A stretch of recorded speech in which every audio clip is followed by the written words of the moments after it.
നമ്മൾ ഉയർപ്പിന്റെ ദിവസത്തിലേക്ക് എത്തിയിരിക്കുകയാണ്.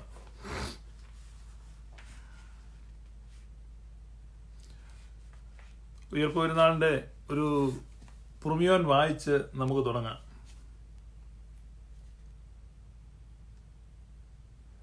കോപിച്ചിരുന്നവരെ രമ്യമാക്കുവാൻ വേണ്ടി അയക്കപ്പെട്ട പിതാവിന്റെ സമാധാനവും ഭിന്നിച്ചിരുന്നവരെ സംയോജിപ്പിച്ച മാർഗദർശകമായ ശാന്തിയും മനുഷ്യസ്നേഹത്തോടെ സ്വർഗത്തിൽ നിന്ന് ഇറങ്ങിവന്ന് ആന്തരിക സർപ്പത്താൽ നിർമ്മിതമായിരുന്ന ശത്രുതയുടെ വേലി പൊളിച്ചു കളഞ്ഞവനും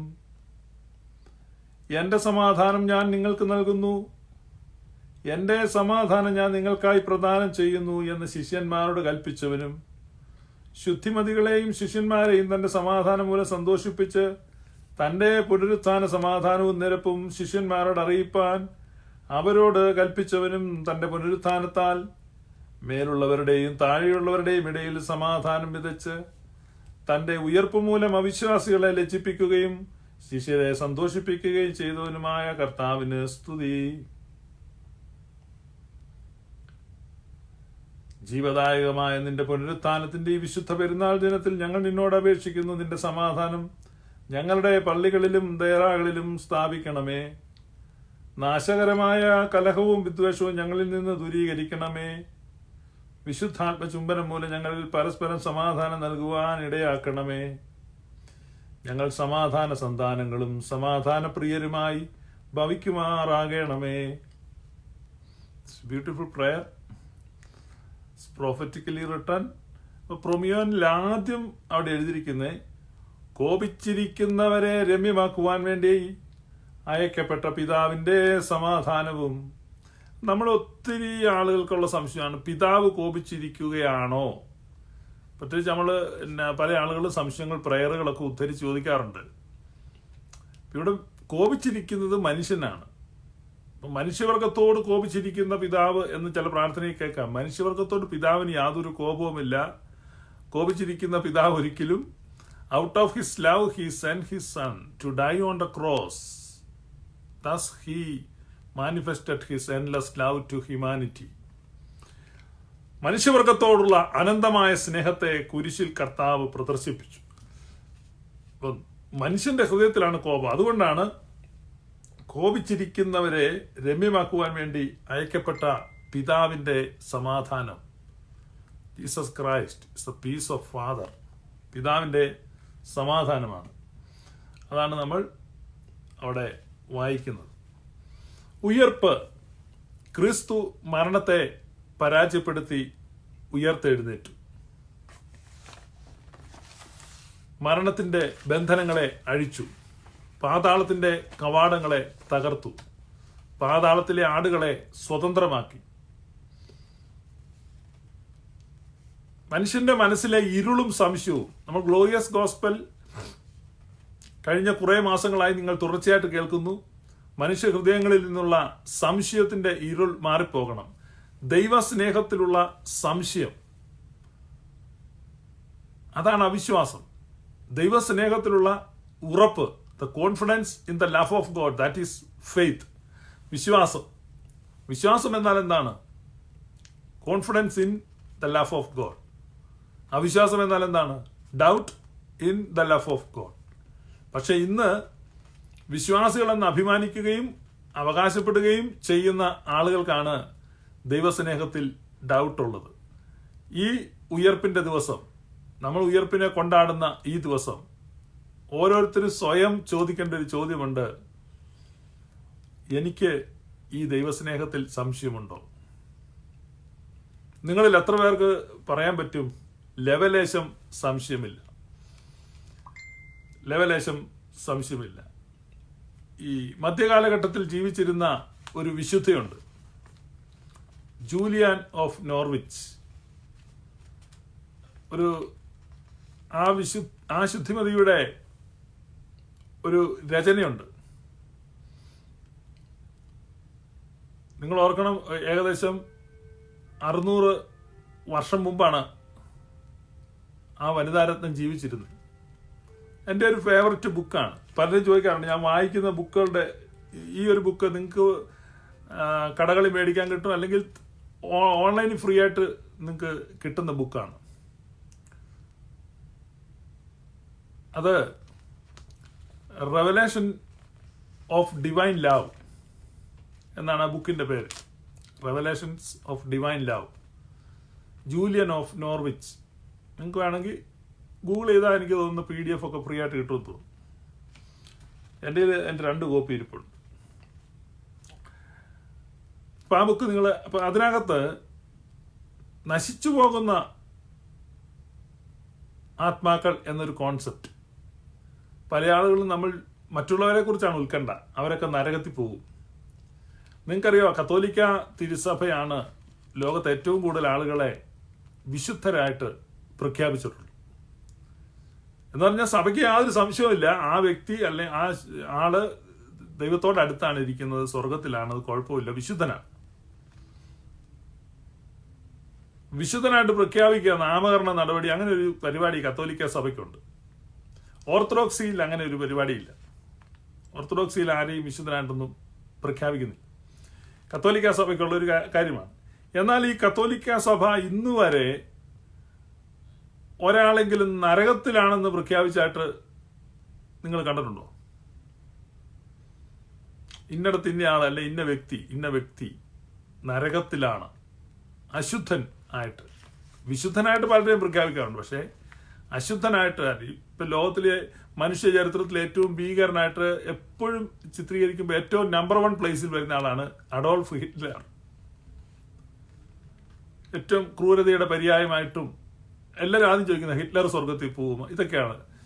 അപ്പൊ ഈ ഹിറ്റ്ലർ നരകത്തിലാണെന്ന് കത്തോലിക്ക സഭ പ്രഖ്യാപിച്ചിട്ടുണ്ടോ? ഏതെങ്കിലും ഒരു ദുർമാർഗിയെയോ തെമ്മാടിയെയോ കൊലപാതകനെയോ ആരെങ്കിലും ഒരിക്കലും പ്രഖ്യാപിച്ചിട്ടില്ല. പറഞ്ഞു വിശുദ്ധരായിട്ട് പലരെയും ആയിരക്കണക്കിന് ആളുകളെ മാർപ്പാപ്പ വിശുദ്ധരായിട്ടൊക്കെ പ്രഖ്യാപിച്ചിട്ടുണ്ട്, പക്ഷെ ആരെയും അശുദ്ധരായിട്ടും നരകത്തിൽ പോകുന്നതായിട്ടും ഒന്നും പ്രഖ്യാപിച്ചിട്ടില്ല. അപ്പം നരകത്തിൽ പോകുന്ന ആളുകളെ കുറിച്ച് അല്ലെങ്കിൽ നശിച്ചു പോകുമോ എന്നുള്ള ഈ ജൂലിയൻ ഓഫ് നോർവിച്ചിന്റെ ആ സംശയം കർത്താവ് ജൂലിയൻ ഓഫ് നോർവിച്ചിന് ദർശനം നൽകുന്നതാണ്. നിങ്ങൾ ആ ബുക്ക് വായിക്കുമ്പോൾ അറിയാം. അതിനകത്ത് കർത്താവ് ജൂലിയൻ ഓഫ് നോർവിച്ചിനോട് കൊടുക്കുന്ന ഒരു ദർശനമാണ്. The men that have transgressed against me, for their worm shall not die, neither shall their fire be quenched, and they shall be an abhorring unto all flesh. This will last until they have fully repented of all their sins. Julian of നോർവിച്ചിനെ കർത്താവ് ആശ്വസിപ്പിക്കുകയാണ്. അവരുടെ പുഴു ചാകുന്നില്ല, അവരുടെ തീ കെടുന്നതുമില്ല.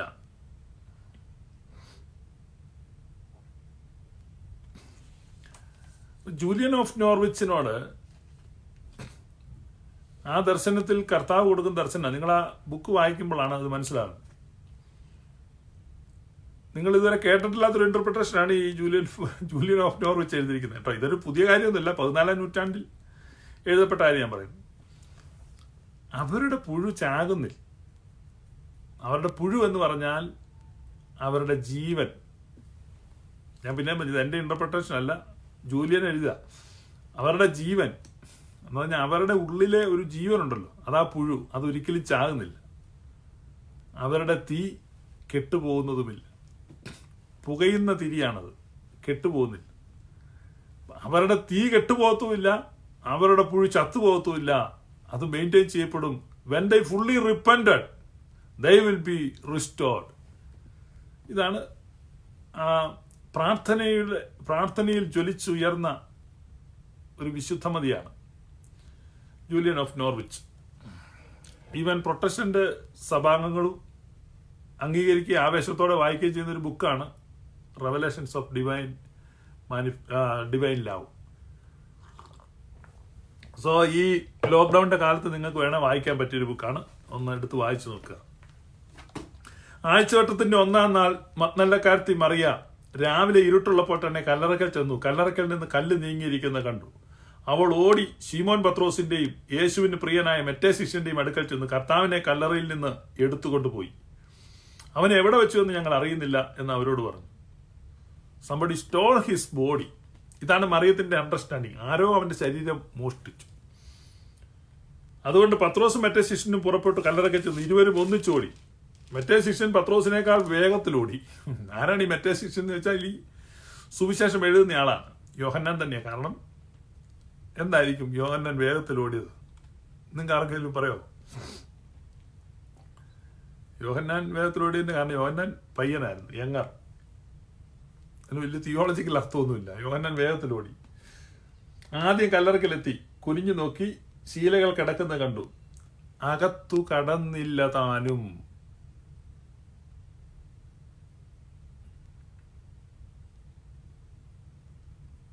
എന്തുകൊണ്ടാണ് അകത്ത് കടക്കാഞ്ഞ്? പത്രോസും യോഹന്നാനും കൂടെ ഒരുമിച്ച് ഓടി. യോഹന്നാൻ ആദ്യം കല്ലറക്കൽ ചെന്നു, പക്ഷെ അകത്ത് കടന്നില്ല. പത്രോസ് വരാൻ വെയിറ്റ് ചെയ്തു. ഇതാണ് സഭയുടെ ഒരു പാരമ്പര്യം. ഇപ്പൊ നമ്മളൊരു ശുശ്രൂഷ നടക്കുകയാണെങ്കിൽ പട്ടത്ത മൂപ്പ് അനുസരിച്ചാണ്. ഇപ്പൊ ഒരു മേൽപ്പട്ടക്കാരനുണ്ടെങ്കിൽ ആ മേൽപ്പട്ടക്കാരനാണ് ശുഭഹോ ചൊല്ലുന്നത്. അച്ഛന്മാർ നിൽക്കുകയാണെങ്കിൽ അതിനകത്ത് സീനിയർ ആയിട്ടുള്ള അച്ഛനാണ്. അപ്പൊ ആ ഒരു കീഴ്വഴക്കം, ആ ഒരു പാരമ്പര്യം, അതാണ് ഒരു ഓർത്തഡോക്സിയ. ഈ പ്രൊട്ടസ്റ്റന്റ് വിഭാഗങ്ങളിൽ കാണപ്പെടാത്ത ഒരു കാര്യമാണ്. കാരണം അവിടെ കൂടുതൽ എഫിഷ്യന്റ് ആയിട്ടുള്ള, സ്മാർട്ടായിട്ടുള്ള ആളുകൾ പെട്ടെന്ന് സ്ഥാനമാനങ്ങൾ നേടിയെടുക്കും. മൂപ്പുമുറയില്ല. പെന്തക്കോസ്തിലായിരുന്നു ഞാൻ. അവിടെ കണ്ട ഏറ്റവും വലിയൊരു, ഇപ്പൊ ഈ ഉയർപ്പിന്റെ ദിവസം അവരുടെ തിന്മ പറയുന്നത് ശരിയല്ലെങ്കിലും അവരുടെ ഇടയിൽ ഞാൻ കണ്ട ഏറ്റവും വലിയൊരു ഇത് പറഞ്ഞ കുറ്റമൊന്നുമല്ല കേട്ടോ. അവരുടെ ഇടയിൽ ഒരു ഈവിളാണ്. ആരെങ്കിലും അവരുടെ ഇടയിൽ കേൾക്കുന്നുണ്ടെങ്കിൽ അവർക്ക് തിരുത്താൻ പറ്റുന്നൊരു കാര്യമാണ്. ഞാൻ കണ്ടിട്ടുണ്ട് 40 വർഷവും 42 വർഷവും ഒക്കെ പാസ്റ്ററൊക്കെ ആയിട്ട് ശുശ്രൂഷിച്ച ആളുകളുണ്ട്. ഒരുപക്ഷെ സൗന്ദര്യമോ വിദ്യാഭ്യാസമോ ഒക്കെ അല്പം കുറവായിരിക്കും. പക്ഷെ വേറെ ചിലരുണ്ട്, ഈ ബിസിനസ്സൊക്കെ ചെയ്തു അല്ല വിദേശത്ത് പോയി പണമൊക്കെ സമ്പാദിച്ചിട്ട് അവർ തിരിച്ചു വരും. അവർ തിരിച്ചു വന്ന് ഇങ്ങനെ 3-4 ഞായറാഴ്ചയൊക്കെ അതുവഴിയെല്ലാം നടന്നിട്ട് സഭാ നേതൃത്വത്തെ കണ്ടിട്ട് പാസ്റ്ററാകാനുള്ള ഒരു കടലാസൊക്കെ എഴുതി മേടിക്കും. നോർമലി ഈ പെന്തക്കോസ്തിൽ എന്ന് പറഞ്ഞു കഴിഞ്ഞാൽ അത്യാവശ്യം ഒരു പ്രസംഗം പറയാൻ പഠിച്ചാൽ മറ്റു ശുശ്രൂഷകളൊന്നും ഇല്ലല്ലോ. അപ്പൊ പിന്നെ ബാക്കി എളുപ്പമാണ്. ജനങ്ങൾ പാട്ട് പാടിക്കോളും, ഇദ്ദേഹം എന്തെങ്കിലും പറയുക, ഒന്ന് പ്രാർത്ഥിക്കുക എന്ന് പറഞ്ഞാൽ ഏതൊരു വിശ്വാസിക്കും പാസ്റ്ററാകാൻ പ്രത്യേകിച്ച് പരിശീലനമൊന്നും ആവശ്യമില്ല. അതുകൊണ്ട് ഇങ്ങനെയെല്ലാം ഹൈജാക്ക് ചെയ്യും. അങ്ങനെ ഈ മൂപ്പുമുറയുള്ള ആളുകൾ മുഴുവൻ അവഗണിക്കപ്പെടുന്ന ഒരു സ്ഥലമാണ്. അവിടെ ഇപ്പം 35 വർഷം ശുശ്രൂഷിച്ചവനും ഇന്നലെ സൗദിയിൽ നിന്ന് ജോലി വിട്ടേച്ച് വന്ന അച്ചായൻ ആളാകും. അപ്പൊ അതൊന്നും ഒരു ശരിയായ രീതിയല്ല ഞാൻ പറഞ്ഞത്. പക്ഷെ നമ്മളെ സംബന്ധിച്ച് ഓർത്തഡോക്സ് സഭകളിൽ അത് സ്ട്രിക്റ്റ് ആയിട്ട് പാലിക്കപ്പെടുന്നുണ്ട്. ഈ പട്ടത്തെ മൂപ്പും ഒക്കെ അവിടെ ഹോണർ ചെയ്യപ്പെടുന്നുണ്ട്. ഇവിടെ യോഹന്നാൻ ഓടി ആദ്യം കല്ലറയ്ക്ക് വന്നെങ്കിലും കല്ലറയുടെ അടുത്ത് വന്നു കഴിഞ്ഞപ്പോൾ നിന്നു. അപ്പോഴാണ് ഓർത്തത് പത്രോസ് ചായൻ വരണം, എന്നിട്ട് പത്രോസ് വേണം ആദ്യം കയറാൻ. അതാണ് അതിന്റെ രീതി. ഹോളി സ്പിരിറ്റ് ഇതിനെ ടെസ്റ്റിഫൈ ചെയ്യുന്നുണ്ട്, ഈ മൂപ്പുമുറയ്ക്ക് ഹോളി സ്പിരിറ്റ്. കാരണം ഈ ഫിലിപ്പോസ് ഒരു പയ്യനായിരുന്നു, ഫിലിപ്പോസ് ഷെമാശൻ ആയിരുന്നു. ഫിലിപ്പോസ് പരിശുദ്ധാത്മ പൂരിതനായിരുന്നു. അപ്പം ഫിലിപ്പോസ് പോയി ശമരിയയിൽ ചെന്ന് പ്രസംഗിച്ചു. ശമരിയ പട്ടണം കൊണ്ടിളകി. ശമരിയായി വലിയ അത്ഭുതങ്ങൾ, അടയാളങ്ങൾ, രോഗസൗഖ്യങ്ങൾ, ഭൂതങ്ങൾ പുറത്തു പോകുന്നു. ഭയങ്കര പരിപാടി. അപ്പൊ ഫിലിപ്പോസ് എന്ത് ചെയ്തു? ഫിലിപ്പോസ് അനേകർ സ്നാനപ്പെട്ടു, വലിയൊരു ഉണർവൊക്കെ ഉണ്ടായി. പക്ഷേ ഒരാൾക്കും അന്യഭാഷകളിൽ സംസാരിക്കാൻ പറ്റിയില്ല. ഒരാളും. എല്ലാം ഉണ്ടെങ്കിലും ഈ പരിശുദ്ധാത്മാവ് വരുന്നില്ല, ഒരപൂർണത പോലെ. അപ്പോൾ യെരുശലേമിൽ നിന്ന് പത്രോസ് ശമരിയയിൽ ചെന്നു. പത്രോസ് ശമരിയയിൽ ചെന്ന് ആ വിശ്വസിച്ചവരുടെ മേൽ കൈവച്ചപ്പോൾ പരിശുദ്ധാത്മാവ് അവരുടെ മേൽ വന്നു. എന്ന് പറഞ്ഞാൽ ആ മൂപ്പുമുറയെ പരിശുദ്ധാത്മാവും ടെസ്റ്റിഫൈ ചെയ്തു. അപ്പൊ യോഹന്നാന് അത് നന്നായിട്ട് അറിയാമായിരുന്നു. അതുകൊണ്ടാണ് യോഹന്നാൻ അവിടെ വെയിറ്റ് ചെയ്തത്.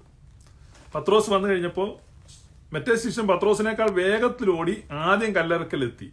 കുനിഞ്ഞു നോക്കി ശീലകൾ കിടക്കുന്ന കണ്ടു, അകത്ത് കടന്നില്ല താനും. അവന്റെ പിന്നാലെ ശീമോൻ പത്രോസും വന്നു, കല്ലറയിൽ കടന്നു.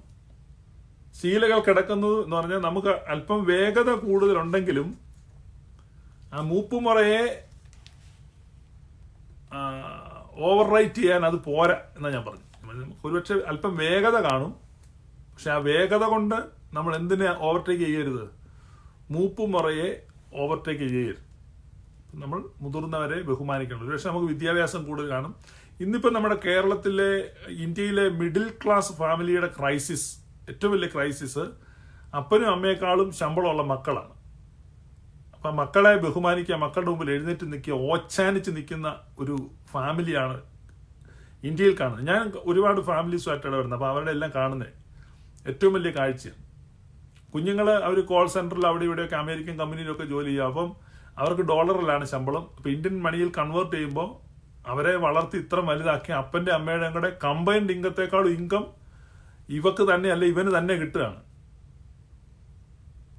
ഫാമിലി മൊത്തം ആ മക്കളുടെ മുമ്പിൽ ഓച്ചാനിച്ച് നിൽക്കുന്ന ദുർഭഗമായ ഒരു സ്ഥിതി കാണുന്നുണ്ട്. ഞാൻ ഇവിടെ പറയുന്നതാണ്, വേഗത കൂടുതലാണെങ്കിലും സ്മാർട്ട്നെസ് കൂടുതലാണെങ്കിലും ഹെൽത്ത് കൂടുതലാണെങ്കിലും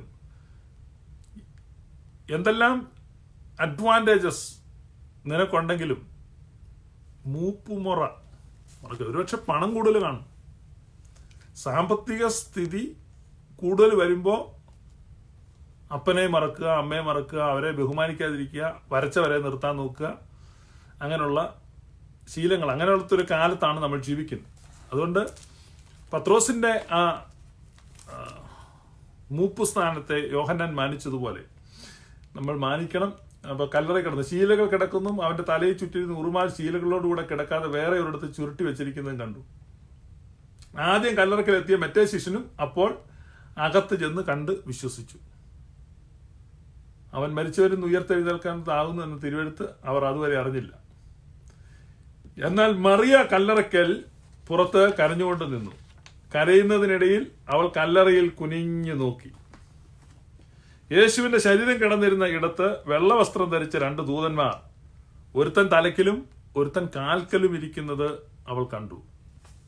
യേശുവിന്റെ ശരീരം ഇരുന്ന സ്ഥലത്ത് 2 ദൂതന്മാർ, ഒരുത്തൻ കാൽക്കലും ഒരുത്തൻ തലക്കിലും ഇരിക്കുന്നത് അവൾ കണ്ടു. ഇങ്ങനെ 2 ദൂതന്മാര് തലക്കലും കാൽക്കലുമായിട്ടിരിക്കുന്ന ഒരു കാഴ്ച നമുക്ക് വേദപുസ്തക പഠിതാക്കൾക്ക് നല്ല പരിചയമാണ്. ഇസ്രായേൽക്കാർക്ക് പ്രത്യേകിച്ച് പരിചയമാണ്. യഹോവയായ ദൈവം പർവ്വതത്തിൽ മോശയ്ക്ക് സമാഗമന കൂടാരത്തിന്റെ മാതൃക കാണിച്ചു കൊടുത്തപ്പോൾ കൃപാസനം പണിയേണ്ടത് എങ്ങനെയാണെന്ന് പറഞ്ഞു. കൃപാസനത്തിന്റെ 2 വശത്തും ഓരോ കെരൂബുകൾ നിൽക്കണം. അപ്പൊ 1500 വർഷം രക്തബലി നടത്തുവാൻ ആ കൃപാസനം ഒരുക്കി വെച്ചപ്പോൾ കൃപാസനത്തിന്റെ 2 സൈഡിലും ഓരോ കെരൂബുകൾ ഇങ്ങനെ അഭിമുഖം നിൽക്കുക. ഇവിടെ ഒരു കൃപാസനം ഇരിപ്പുണ്ടായിരുന്നു അപ്പുറത്തെ മുറിയില്ല, അല്ലെ നിങ്ങളെ കാണിക്കാൻ. ഇത് ഇങ്ങനെ 2 കെരൂബുകൾ നിൽക്കും. അപ്പൊ ഇവിടെ സാക്ഷാൽ കൃപാസനം തുറക്കപ്പെട്ടിരിക്കുകയാണ്.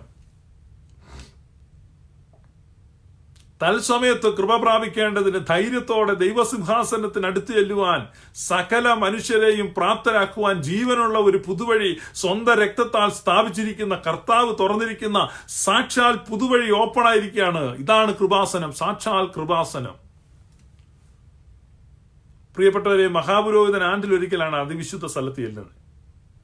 ഈ മഹാപുരോഹിതൻ മാത്രമേ ഇത് കണ്ടിട്ടുള്ളൂ. ഇത് 1500 വർഷമായിട്ട്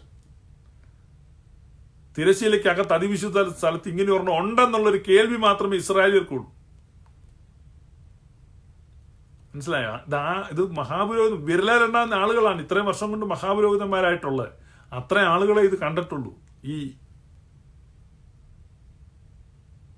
ഈ നിയമപ്പെട്ടത് ഈ പാവപ്പെട്ട മറിയ സാക്ഷാൽ നിയമപ്പെട്ടവൻ കാണുകയാണ്. വെള്ളവസ്ത്രം ധരിച്ച 2 ദൂതന്മാർ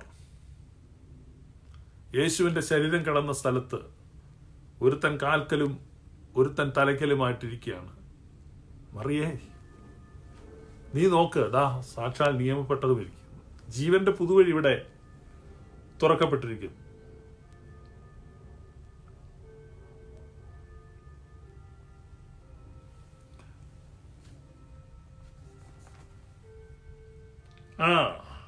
അവർ അവളോട്, സ്ത്രീയെ, നീ കരയുന്നത് എന്തെന്ന് ചോദിച്ചു. എന്റെ കർത്താവിനെ എടുത്തുകൊണ്ട് പോയി, അവനെ എവിടെ വെച്ചു എന്ന് ഞാൻ അറിയുന്നില്ല. ഇത് അവൾ അവരോട് പറഞ്ഞു. ഇത് പറഞ്ഞിട്ട് അവൾ പിന്നോക്കം തിരിഞ്ഞ് യേശു നിൽക്കുന്നത് കണ്ടു. യേശു എന്നറിഞ്ഞില്ല. യേശു അവളോട്, സ്ത്രീയെ, നീ കരയുന്നത് എന്ത്? ആരെ തിരയുന്നു എന്ന് ചോദിച്ചു. ഈ ചോദ്യത്തിനൊരു യൂണിവേഴ്സൽ എഫിക്കസി ഉണ്ട്. കരയുന്ന എല്ലാ സ്ത്രീകളോടും ഇന്നും യേശു കർത്താവ് ചോദിക്കുന്നു, സ്ത്രീയെ, നീ കരയുന്നത് എന്ത്?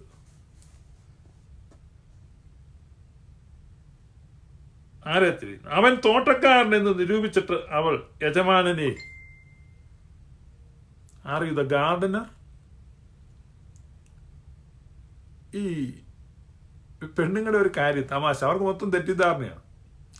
ശമരിയക്കാരത്തി സ്ത്രീ ആണെങ്കിൽ യേശുവിനെ കണ്ടപ്പോൾ ചോദിച്ചു, are you greater than our father Jacob? Are you a prophet? Are you a Jew? ഓരോ കാര്യങ്ങളാണ്. നീ ഒരു പ്രവാചകൻ എന്ന് ഞാൻ കാണുന്നു, യജമാനനെ. ഇപ്പൊ ഈയിടെ മറിയ പറയാണ്, മറിയ ഓർത്ത് ഇവർ തോട്ടക്കാരനായിരിക്കും. തോട്ടക്കാരനാണോ? യജമാനനെ നീയാണോ അവനെ എടുത്തോണ്ട് പോയത്? നീയാണ് അവനെ എടുത്തോണ്ട് പോയെങ്കിൽ എനിക്ക് അവനെ തരണം, ഞാൻ അവനെ കൊണ്ടുപോയിക്കോളാം.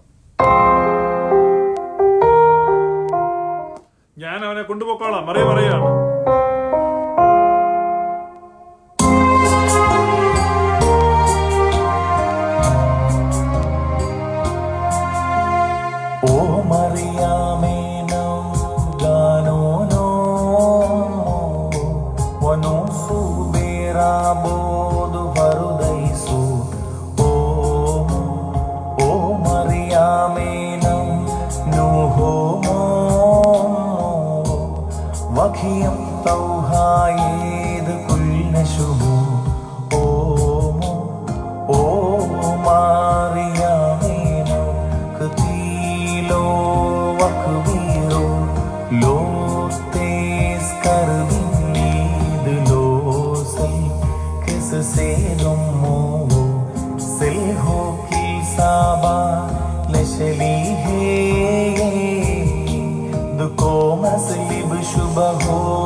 മറിയാമേ, നിനക്കൊരു തെറ്റിദ്ധാരണ വന്നു. നിന്റെ തെറ്റിദ്ധാരണ ഞാൻ തോട്ടക്കാരനാന്ന. മറിയേ എന്ന് വിളിച്ചു. ആ ശബ്ദം കേട്ടപ്പോൾ മറിയയ്ക്ക് മനസ്സിലായി. മറിയ വിളിക്കാണ്, റബൂനി. മറിയമേ, നീ സംശയിച്ചത് ശരിയാണ്. ഞാൻ തോട്ടക്കാരൻ തന്നെയാണ്. പറുദീസായെ സ്ഥാപിച്ച, ഈ ഗെത്സമനത്തോട്ടം സ്ഥാപിച്ചല്ല, പറുദീസായെ സ്ഥാപിച്ച സാക്ഷാൽ തോട്ടക്കാരൻ. ഞാൻ സാക്ഷാൽ മുന്തിരിവള്ളിയും എന്റെ പിതാവ് തോട്ടക്കാരനും ആകും.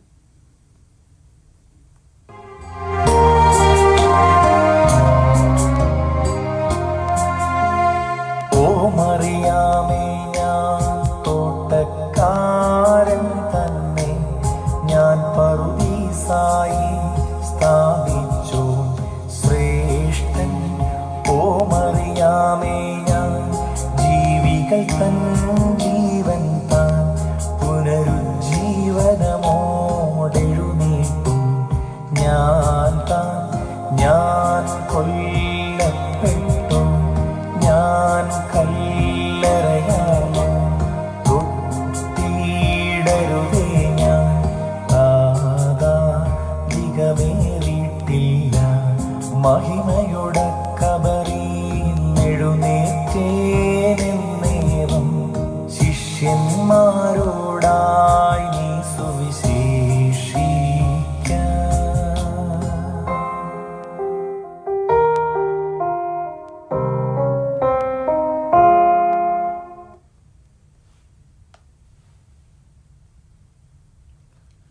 ഓ മറിയാമേ, ഞാനാണ് ഈ തോട്ടക്കാരൻ. ഞാൻ സൃഷ്ടികളുടെ മുഴുവൻ ജീവനാണ്. ഞാൻ കൊല്ലപ്പെട്ടവനാണ്. ഞാൻ കല്ലറയാർന്നവനാണ്. ഇതാ മരണത്തെ ജയിച്ച് ഉയർത്തെഴുന്നേറ്റിരിക്കുന്നു. മറിയാണ് ഈ അപ്പോസ്തലന്മാരെ ഈ സുവിശേഷം അറിയിക്കുന്നത്. അതുകൊണ്ടാണ് സഭ മറിയത്തിന് അപ്പോസ്തൽ ടു അപ്പോസ്തൽസ് എന്നുള്ള ഒരു സ്ഥാനപ്പേര്. അപ്പോസ്തലന്മാരുടെ അപ്പോസ്തലയാണ് മറിയ. സഹോദരിമാർക്കൊക്കെ സന്തോഷിക്കാനുള്ള ഒരു അവസരമാണ്. ഈ സുവിശേഷം ലോകത്തെ ആദ്യം അറിയിച്ചത് ഒരു സ്ത്രീയാണ്. നിങ്ങൾക്കറിയാവോ, ഈ സർപ്പത്തിന്റെ ദർശനം ആദ്യം ഉണ്ടായത് സ്ത്രീക്കാണ്.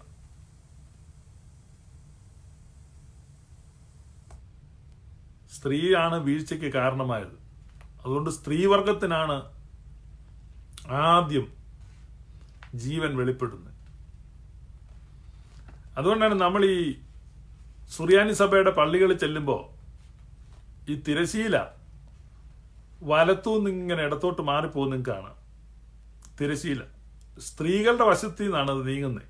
ഇപ്പൊ സ്ത്രീകളും പുരുഷന്മാരും നിൽക്കുന്ന സ്ഥലമുണ്ട്. ഇന്നത്തെ മോഡേൺ ചർച്ചുകളിലൊന്നും സ്ത്രീകളും പുരുഷന്മാരും അങ്ങനെ ഇല്ല. അതൊക്കെ ഭയങ്കര ലിംഗ അസമത്വമാണെന്നൊക്കെ പറഞ്ഞ് മിക്സ് ചെയ്തിട്ടൊക്കെ ഇരിക്കുന്നു. ഇവിടെ അമേരിക്കൻ പള്ളികളിലൊക്കെ അങ്ങനെയാ, ആണും പെണ്ണും എല്ലാം ഇടകലന്നായിരിക്കുന്നത്, കെട്ടിപ്പിടിച്ചിരിക്കുക. സത്യമായിട്ടും ഞാൻ കണ്ടിട്ടുള്ളതാണ്. 1-2 പ്രാവശ്യമല്ല, നിരന്തരം കണ്ട് മടുത്തിട്ടുള്ള അമേരിക്ക വന്നിട്ടുള്ള അത് തന്നെയാണ് ഇപ്പൊ നാട്ടിലും ഈ ന്യൂ ജനറേഷൻ ചർച്ചുകൾ അഡോപ്റ്റ് ചെയ്യുന്നത്. സ്ത്രീകളുടെ വശം പുരുഷന്മാരുടെ വശം എന്ന് പറഞ്ഞൊരു വശമേ ഇല്ല. എല്ലാവരും ഒരുമിച്ചായിരിക്കുന്നത്. ഗേൾ ഫ്രണ്ടും ബോയ് ഫ്രണ്ടും ഭാര്യയും ഭർത്താവ് ആരും ആയിക്കോട്ടെ. ഞാനിവിടെ അമേരിക്കയിൽ ആദ്യം വന്നപ്പോൾ കണ്ട കാഴ്ച, ഞാൻ പോയ ചർച്ചിൽ എല്ലാവരും വലിയ ഓരോ കുറ്റി സോഡായും സ്നാക്സും ഒക്കെ ആയിട്ട് വന്ന് ചർച്ചിലിരിക്കുക. എന്നിട്ട് തൂക്കുകയും തലോടുകയും ഒക്കെ ചെയ്ത് അവരിങ്ങനെ രസിച്ചങ്ങനെ ഇരിക്കുക. സിനിമയ്ക്ക് ഇരിക്കുകയാണെങ്കിൽ അതിനേക്കാൾ വൃത്തിക്കിരിക്കും. അപ്പൊ ഇതൊക്കെയാണ് നടക്കുന്നത്. പക്ഷേ ഇവിടെ സുറിയാനി സഭയുടെ ആരാധനാ ക്രമത്തിന്റെ പ്രാധാന്യമാണ് ഞാൻ പറയുന്നത്. ഈ ഓർത്തഡോക്സ് പള്ളിയിലും ഇപ്പൊ ഞാൻ അമേരിക്കയില് ഓർത്തഡോക്സ് പള്ളിയിൽ പോയി. ഓർത്തഡോക്സ് പള്ളി ഞാൻ ചെന്നപ്പോൾ പുരുഷന്മാരുടെ സൈഡിൽ സ്ത്രീകൾ നിൽപ്പുണ്ട്. കാരണം ശമ്പളമുള്ള സ്ത്രീകളാണ്. ശമ്പളം കൂടുതലുള്ള സ്ത്രീകൾക്ക് പുരുഷന്മാരുടെ സൈഡിൽ നിൽക്കാമല്ലോ. അപ്പൊ അതൊന്നും ആരും ശ്രദ്ധിക്കുന്നില്ല. കാരണം അതൊന്നും വിഷയമില്ല. കാരണം മോഡേൺ യുഗമല്ലേ, 21-ാം നൂറ്റാണ്ടാകുമ്പോൾ നമുക്ക് എന്തും ചെയ്യാം. പക്ഷേ ഈ ആരാധന, ഓർത്തഡോക്സിയിലെ വർഷിപ്പിനകത്ത് ഓരോ ചലനത്തിനകത്തും അർത്ഥമുണ്ട്. അത് നമ്മൾ ഓർത്തഡോക്സി അല്ല, പിന്നെ that is no longer an orthodox church. ചുമ്മാ നമുക്ക് എഴുതി വെക്കാം. ഇപ്പം വെള്ളിക്കോൽ എന്ന് പറഞ്ഞ് ഇരുമ്പ് വടിയായിട്ട് നടക്കുന്ന പോലെ, പണ്ടത്തെ ഒരു ഇരുമ്പ് കഷ്ണത്തിന്റെ വെള്ളിക്കോൽ എന്ന് പറയുന്നത്. ഈ വെള്ളിക്കോൽ എന്ന് പറഞ്ഞ പഴയ കാലത്ത് ഈ കുരുമുളകൊക്കെ ഞങ്ങളുടെയൊക്കെ വീട്ടിൽ വരുന്നത് ഞാൻ കണ്ടിട്ടുണ്ട്. ഈ ആളുകൾ കുരുമുളക് തൂക്കി എടുക്കാൻ വേണ്ടി ചേളാകം എന്ന് പറഞ്ഞൊരു ചാക്കുണ്ട്. അതും വെള്ളിക്കോലുമായിട്ട് വെള്ളിക്കോൽ വെച്ച് ഇങ്ങനെ തൂക്കും. അതിനെ ഈ വെള്ളിക്കോൽ എന്ന് പറയും. ഞാനതിനെപ്പറ്റി എൻ്റെ അപ്പച്ചനോട് ചോദിച്ചിട്ടുണ്ട്. ഈ ഇരുമ്പ് കൊണ്ടുള്ള സാധനം അങ്ങേർക്കുണ്ടായിരുന്ന ഒരു വെള്ളിക്കോൽ, ഇതെന്തിനാ വെള്ളിക്കോൽ എന്ന് പറയുന്നത്? അന്നേരത്തേനും അപ്പച്ചൻ എന്നോട് പറഞ്ഞാടാ, ഇത് ഉപയോഗിച്ചാൽ നമ്മൾ വെള്ളി ഉണ്ടാക്കുന്നത് എന്ന് പറഞ്ഞാൽ ഇത് കൊണ്ട് കച്ചവടം നടത്തുമ്പോഴാണ് നമുക്ക് വെള്ളി കിട്ടുന്നത്. അതുകൊണ്ടാണ് വെള്ളിക്കോലെന്ന്. എനിക്കറിയത്തില്ല അതാണോ ശരിയെന്ന്. ഓക്കെ. അപ്പം ഈ മുതലക്കുളം മൈതാനമുണ്ട് കോഴിക്കോട്ട്. ഞാൻ പല പ്രാവശ്യം പോയിട്ടുണ്ട്. എല്ലാ പ്രാവശ്യവും ചെല്ലുമ്പോൾ ഞാൻ ഒരു മുതലക്കുഞ്ഞിനെ പോയിട്ട് ഒരു പല്ലിയെ പോലും അവിടെ കണ്ടിട്ടില്ല. പക്ഷെ പേര് മുതലക്കുളമെന്ന്. അതുകൊണ്ട് പേരുണ്ടായിട്ട് കാര്യമില്ല.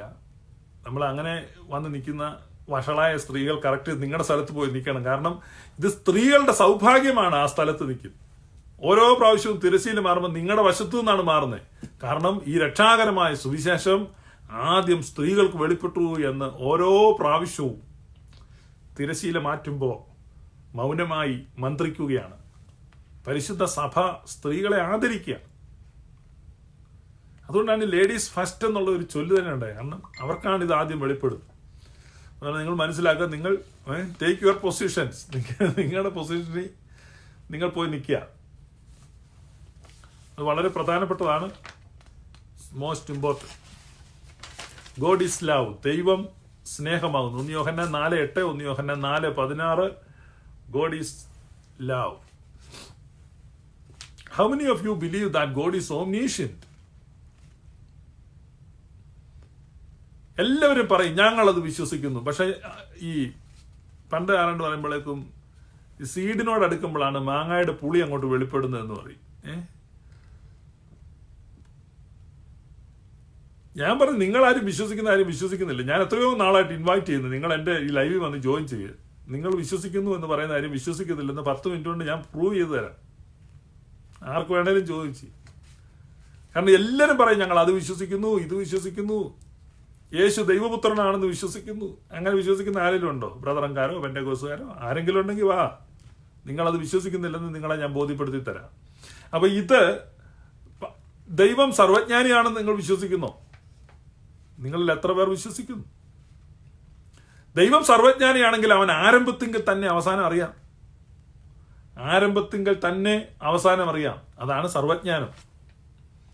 നമുക്ക് ഈ ആരംഭത്തിങ്കിൽ തന്നെ പോയിട്ട് ഒന്നും അറിയത്തില്ല. ഇപ്പൊ കൊറോണ വരുമെന്നുള്ളത് ആരും പ്രവചിച്ചില്ല.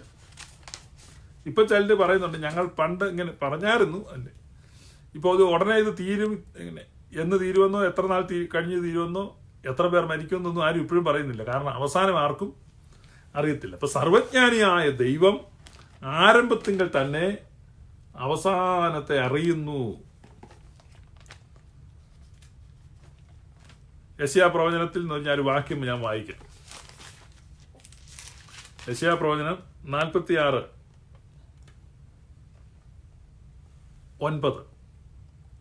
പണ്ടുള്ള പൂർവ കാര്യങ്ങളെ ഓർത്തുകൊള്ളുവീൻ, ഞാനല്ലാതെ വേറൊരു ദൈവമില്ല, ഞാൻ തന്നെ ദൈവം, എന്നെപ്പോലെ ഒരുത്തനുമില്ല. ആരംഭത്തിങ്കൽ തന്നെ അവസാനവും പൂർവകാലത്തു തന്നെ മേലാൽ സംഭവിപ്പാനുള്ളതും ഞാൻ പ്രസ്താവിക്കുന്നു. എന്റെ ആലോചന നിവൃത്തിയാകും, എന്റെ താല്പര്യമൊക്കെ ഞാൻ അനുഷ്ഠിക്കും എന്ന് ഞാൻ പറയുന്നു.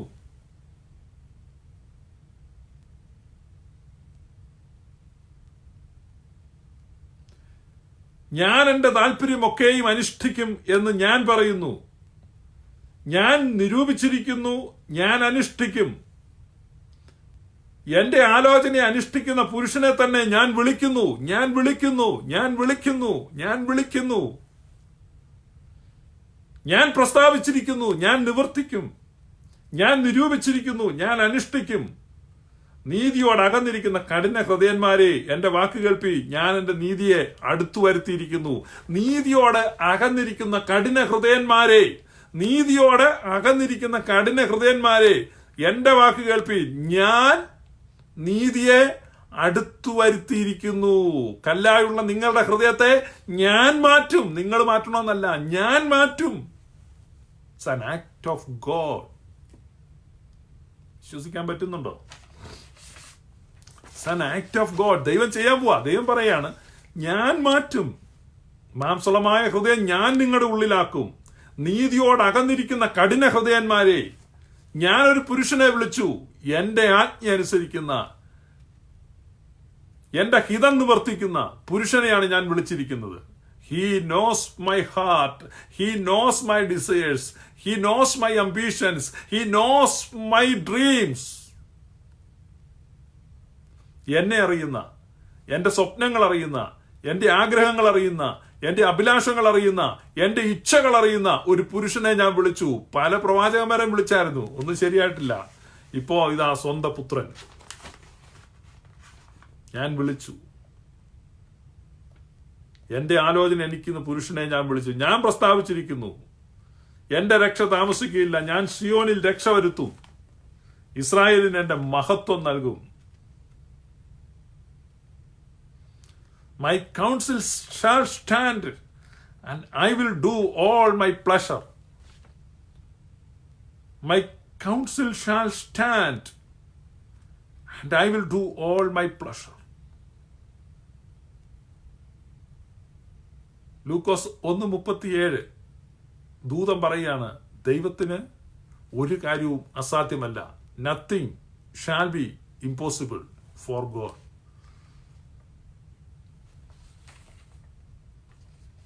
Nothing shall be impossible for God.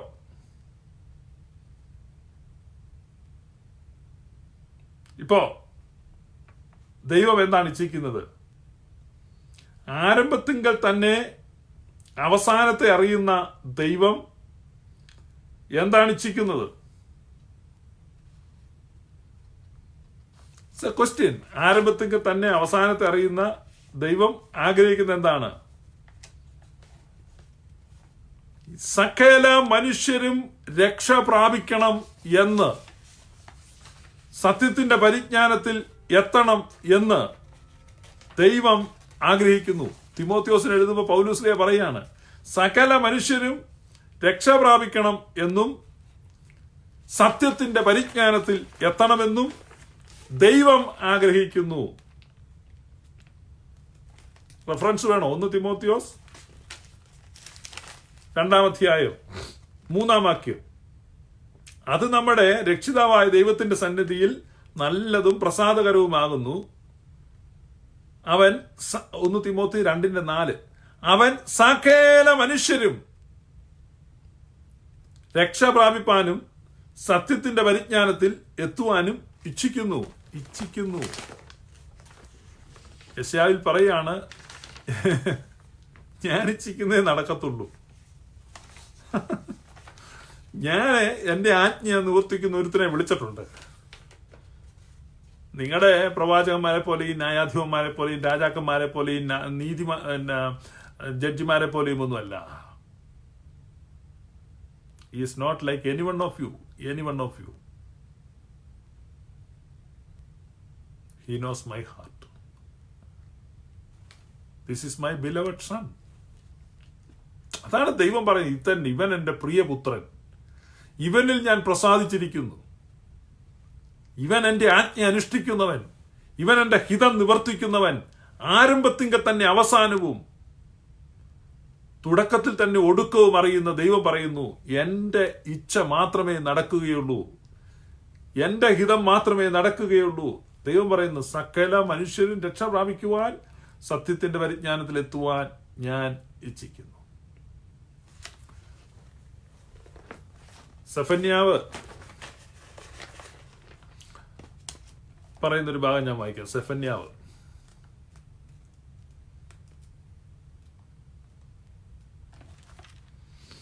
ചെറിയൊരു ബുക്കാണ്, പ്രവചന പുസ്തകമാണ് സെഫന്യാവ്.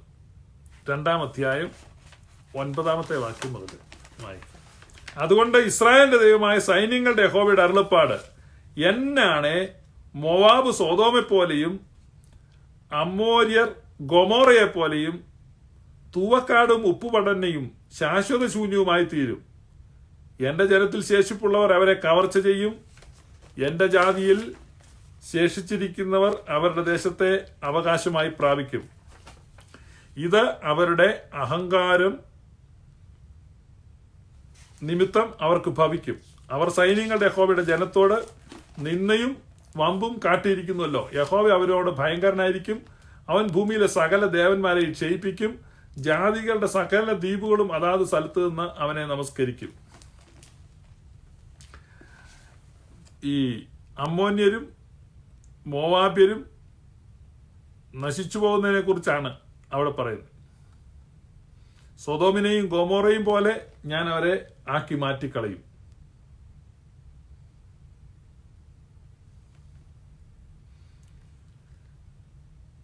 മനസ്സിലായോ? ഇപ്പൊ നശിച്ചു പോകുന്ന ഒരുപാട് ജാതികളെ കുറിച്ച് ഈ പ്രവചനത്തിലുണ്ട്. നമ്മൾ ഈ ചില ഭാഗങ്ങൾ മാത്രമാണ് വായിക്കുന്നത്. The complete council of God, ദൈവത്തിന്റെ ആലോചന മുഴുവനും ഒട്ടും മറച്ചു വെക്കാതെ ഞങ്ങൾ വെളിപ്പെടുത്തി. പൗലൂസ്ലിയ പറയുക, ദൈവത്തിന്റെ ആലോചന ഒട്ടും മറച്ചു വെക്കാതെ, കൗൺസിൽ ഓഫ് ഗോഡ് പൂർണ്ണമായിട്ടും വെളിപ്പെടുത്തി, ഭാഗികമായിട്ടല്ല. അപ്പൊ അതൊക്കെ നമ്മുടെ ആളുകൾ ദുർവ്യാഖ്യാനം ചെയ്യുന്നത്, ഈ എരുമ കുളിക്കുന്ന കടവിൽ വന്ന് ഒന്നുകൂടെ മുങ്ങണമെന്ന് പൗലൂസ് പറഞ്ഞുകൊണ്ട് നിങ്ങൾ മുങ്ങണം, ഇതാണ് കംപ്ലീറ്റ് സുവിശേഷം, ഫുൾ ഗോസ്പൽ. അതല്ല കംപ്ലീറ്റ് സുവിശേഷം, അതല്ല. ഈ ഫുൾ ഗോസ്പൽ എന്ന് ചില ആളുകൾ അവകാശപ്പെടും. ഈ അതിനെപ്പറ്റി ഒന്ന് പറഞ്ഞിട്ട് ഞാൻ മുന്നോട്ട് പോകാം, ക്ഷമിക്കണം കേട്ടോ. ഈ ഫുൾ ഗോസ്പൽ എന്ന് പറഞ്ഞാൽ നമ്മുടെ നാട്ടിൽ, പ്രത്യേകിച്ച് ഈ സുറിയാനിക്കാരുടെ ഇടയിൽ ഈ കൂട്ടായ്മ എന്ന് പറഞ്ഞ ഒരു പരിപാടിയുണ്ട്, ഒരു കലാപരിപാടി. ഈ കൂട്ടായ്മ എന്ന് പറഞ്ഞാൽ പെന്തക്കോസ്റ്റിലേക്കുള്ള ഏണി എന്നാണ് അതിന്റെ വേറൊരു പേര്. പെന്തക്കോസ്റ്റിലേക്ക് ഇറങ്ങിപ്പോവാൻ, കാരണം ഡിമോഷനാ അല്ല പ്രൊമോഷൻ അല്ലല്ലോ. അപ്പൊ പെന്തക്കോസ്റ്റിലേക്ക് ഇറങ്ങിപ്പോവാൻ താഴോട്ട് വെക്കുന്ന ഏണിയാണ് കൂട്ടായ്മകൾ. അത് വളരെ അപകടം ചെയ്യുന്നുണ്ട്. കാരണം കൂട്ടായ്മകളിലൂടെയാണ് ആളെ പിടിക്കുന്നത് പെന്തക്കോസ്റ്റുകാർ. കാരണം as a pastor for 25 years എനിക്കത് ടെസ്റ്റിഫൈ ചെയ്യാൻ പറ്റും. ഇപ്പൊ നമ്മുടെ സൂം എന്ന് പറഞ്ഞ ഒരു ആപ്പിലൂടെ ഗ്ലോറിയസ് ദർബാർ എല്ലാ ദിവസവും ഇങ്ങനെ, ഈ ലോക്ക്ഡൌൺ ആയതുകൊണ്ട് കേട്ടോ, എല്ലാ ദിവസവും മണിക്കൂറുകൾ ആളുകൾ ഇരുന്ന് സംസാരിക്കുന്നുണ്ട്. അതുകൊണ്ട് ഒരുപാട് ഫോർമർ പാസ്റ്റേഴ്സ് അതിൽ ജോയിൻ ചെയ്യുന്നുണ്ട്. അവരൊക്കെ അവരുടെ അനുഭവം പറയുന്നുണ്ട്. ഇപ്പൊ പെന്തക്കോസ്തുകാർ എങ്ങനെയാണ് ആളെ പിടിക്കുന്നതിന്റെ ട്രിക്കുകളൊക്കെ പറയുന്നു. അപ്പൊ ഏറ്റവും പ്രധാനപ്പെട്ട ഈ ഒരു കോട്ടയുടെ വീക്ക് പോയിന്റ്സ് ആണല്ലോ നമ്മൾ ഉറ്റുനോക്കുന്നത്. അപ്പൊ ഇപ്പം സുറിയാനി സഭയിൽ നിന്ന് ആളെ പിടിക്കാനുള്ള ഏറ്റവും ബെസ്റ്റ് പരിപാടി കൂട്ടായ്മ. അതിനകത്ത് പ്രത്യേകിച്ച് പെണ്ണുങ്ങളുടെ കൂട്ടായ്മ തുടങ്ങുന്നത്. പിന്നെ ചില ആണുങ്ങളും ചേർന്ന ഒരു കൂട്ടായ്മ, ശക്തി കൂട്ടായ്മ. അപ്പൊ അതുപോലെയുള്ള കൂട്ടായ്മകളുണ്ട്, പല പേരുകളിലുണ്ട് അങ്ങനത്തെ കൂട്ടായ്മകൾ. അപ്പൊ അവര് പെന്തക്കോസ്തുകാരെ തോപ്പിക്കുന്ന വിധത്തിൽ കൈയടിക്കും, പാടും, അന്യഭാഷകളിൽ സംസാരിക്കും, ശാസിക്കും, ഭൂതത്തെ വത്സിക്കും, എല്ലാം ചെയ്യും. ഓ തീ ഇറക്കണമേ, തീ പോലെ ഇറക്കണമേ, അങ്ങനെയുള്ള പാട്ടുകളൊക്കെ. പെന്തക്കോസ് ആണോ എന്ന് നമ്മൾ സംശയിക്കും. പക്ഷെ അടുത്ത് നിന്ന് കഴിയുമ്പോഴാണ് മനസ്സിലാകുന്നത്. പക്ഷേ അവർ വാലും തലയും മുറിക്കും എന്ന് പറഞ്ഞാൽ പരിശുദ്ധ മറിയത്തോടുള്ള പ്രാർത്ഥനയില്ല, വിശുദ്ധന്മാരില്ല, അതെല്ലാം മുറിച്ച് കളയും. അപ്പം പെന്തക്കോസ്തുകാർ അറിയാമോ?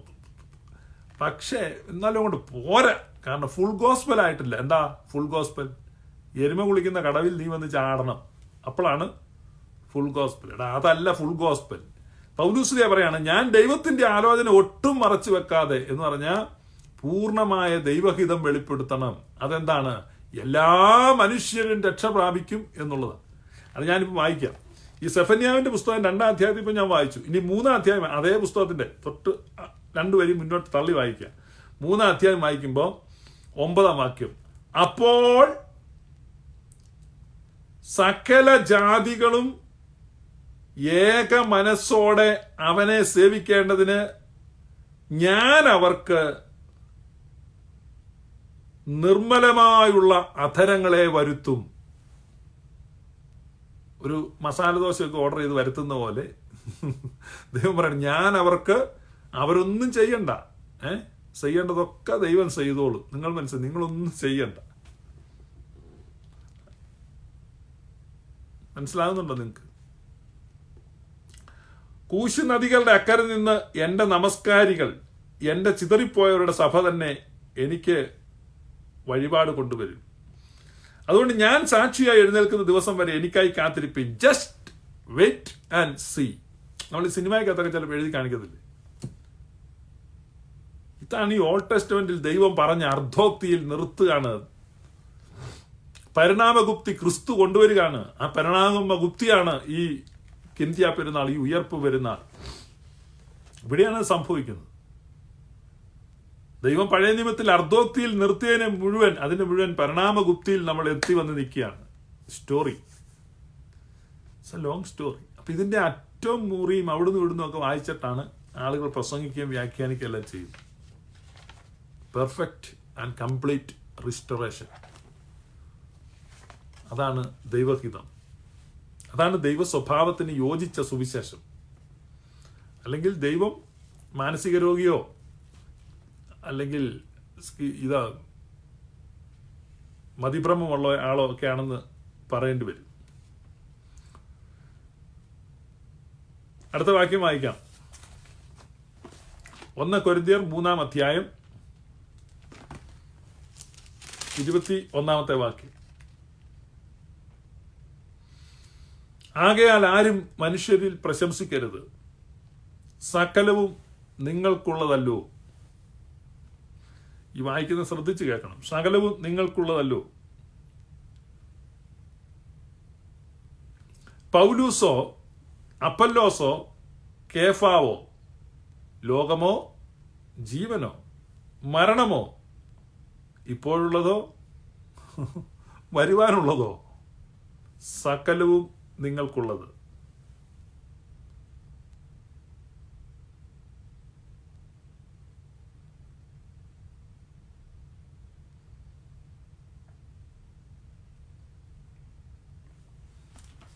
സകലവും നിങ്ങൾക്കുള്ളത്. ഇതെവിടാ തുടങ്ങുന്നത് നിങ്ങൾക്കറിയോ? നിങ്ങൾ ദൈവത്തിന്റെ മന്ദിരമെന്നും ദൈവത്തിന്റെ ആത്മാവ് നിങ്ങളിൽ വസിക്കുന്നുവെന്നും നിങ്ങൾ അറിയുന്നില്ലയോ? നിങ്ങൾ അറിയുന്നില്ലയോ? നിങ്ങൾ അറിയുന്നില്ല. Don't you know that you are the temple of God, the Holy Spirit of God dwells in you. നിങ്ങളിൽ വസിക്കും. ആരും തന്നെത്താൻ വഞ്ചിക്കരുത്. താൻ ഈ ലോകത്തിൽ ജ്ഞാനി എന്ന് നിങ്ങളിൽ ആർക്കെങ്കിലും തോന്നിയാൽ അവൻ ജ്ഞാനിയാകേണ്ടതിന് ഭോഷനായി തീരട്ടെ. ഈ ലോകത്തിന്റെ ജ്ഞാനം ദൈവസന്നിധിയിൽ ഭോഷത്വമത്രേ. കർത്താവ് ജ്ഞാനികളുടെ വിചാരം വ്യർത്ഥമെന്നറിയുന്നു. ആകയാൽ ആരും മനുഷ്യരിൽ പ്രശംസിക്കരുത്, സകലവും നിങ്ങൾക്കുള്ളതല്ലോ. പൗലൂസോ അപ്പല്ലോസോ കേഫാവോ, ലോകമോ ജീവനോ മരണമോ, ഇപ്പോഴുള്ളതോ വരുവാനുള്ളതോ, സകലവും നിങ്ങൾക്കുള്ളത്. നിങ്ങളോ ക്രിസ്തുവിനുള്ളവർ, ക്രിസ്തു ദൈവത്തിനുള്ളവൻ. Complete perfect total restoration. ഇപ്പോഴുള്ളതോ വരുവാനുള്ളതോ ജീവനോ മരണമോ ഉയരമോ ആഴമോ പൗലൂസോ കേഫാവോ അപ്പല്ലോസോ സകലതും നിങ്ങൾക്കുള്ളത്. പൗലൂസ് നമ്മുടെയാന്ന് നിങ്ങൾ മനസ്സിലായില്ലേ? എഴുതി വെച്ചിരിക്കുക. ഇന്ന് വരെ നിങ്ങൾ ചിന്തിച്ചിട്ടുണ്ടോ? പൗലൂസ് തന്നെ എഴുതാണ്. പൗലൂസ് നിങ്ങളുടേതാ. കേഫാവ് നിങ്ങളുടേതാണ്. അപ്പല്ലോസ് നിങ്ങളുടേതാണ്.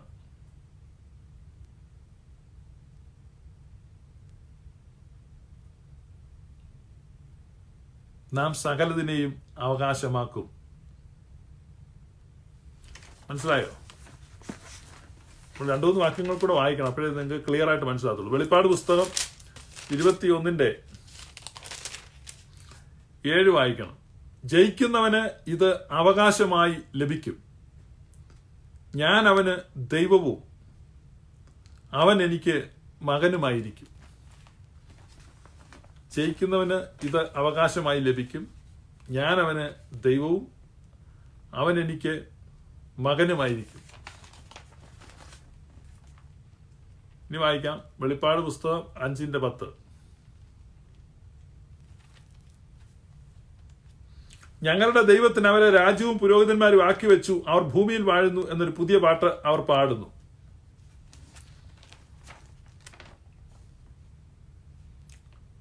ഞങ്ങളുടെ ദൈവത്തിന് രാജ്യവും പുരോഹിതന്മാരും ആക്കി വെച്ചു. ഈ പുരോഹിതന്മാരുടെ പരിപാടി എന്താണ്? ഇന്റർസീഡ് ചെയ്യുക, മധ്യസ്ഥത അണയ്ക്കുക. അപ്പൊ എവിടെയാണ് മധ്യസ്ഥത അണയ്ക്കുന്നത് എന്നതിലേക്ക് നമ്മൾ വരും. അപ്പൊ സകലതും നമുക്കുള്ളതാണ്. ലോകം നമുക്കുള്ളതാണ്. ലൂക്കോസ് സുവിശേഷം 19 അധ്യായത്തിൽ നമ്മളൊരു വാക്യം വായിക്കുന്നുണ്ട്. അതിന്റെ 17-ാമത്തെ വാക്യമാണ്.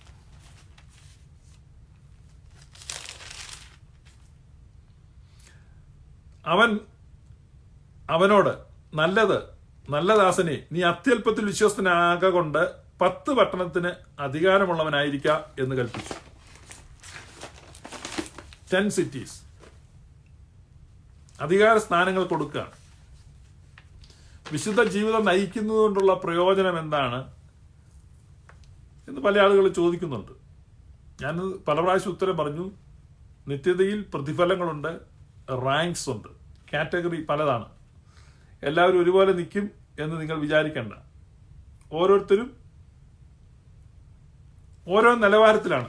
ദൈവരാജ്യത്തിൽ ശക്തിയോടെ വെളിപ്പെടുമ്പം എല്ലാവരും ഒരുപോലെ വരത്തില്ല, പക്ഷെ ആരും നശിച്ചു പോകത്തില്ല. ഇത് നിങ്ങൾ മനസ്സിലാക്കണം. അതുകൊണ്ട് നിങ്ങൾക്ക് ഇഷ്ടമുള്ള പോലെ ജീവിക്കാം. ഓരോരുത്തർ ശരീരത്തിലിരിക്കുമ്പോൾ ചെയ്തത് നല്ലതാകിലും തീയതാകിലും അതിന് തക്കവണ്ണം പ്രാപിക്കേണ്ടതിന് എല്ലാവരും ദൈവസിംഹാസനത്തിന്റെ മുമ്പിൽ വരും എന്ന് പറഞ്ഞാൽ ആരും അങ്ങനെ നശിച്ചു പോകത്തില്ല. അവിടെ ചെന്നിട്ട് ബാഡ്ജ് വാങ്ങിക്കൊണ്ട് അവനവന്റെ കാറ്റഗറിയിൽ പോവുക എന്നുള്ളതേ ഉള്ളൂ. അതാണ് ഗ്ലോറിയസ് ഗോസ്പൽ. അല്ലാതെ നിങ്ങൾ എന്ത് വേണമെങ്കിലും ചെയ്ത് നടന്നു എന്നിവിടെ ആരും ഉപദേശിക്കുന്നില്ല. നിങ്ങൾ ചെയ്യുന്നതിന് തക്കവണ്ണം നിങ്ങൾക്ക് പ്രതിഫലം ലഭിക്കും. മത്തായിയുടെ സുവിശേഷം 5:19 ആകയാൽ ഈ ഏറ്റവും ചെറിയ കൽപ്പനകളിൽ ഒന്ന് അഴിക്കുകയും മനുഷ്യരെ അങ്ങനെ പഠിപ്പിക്കുകയും ചെയ്യുന്നവൻ സ്വർഗരാജ്യത്തിൽ ഏറ്റവും ചെറിയവൻ എന്ന് വിളിക്കപ്പെടും.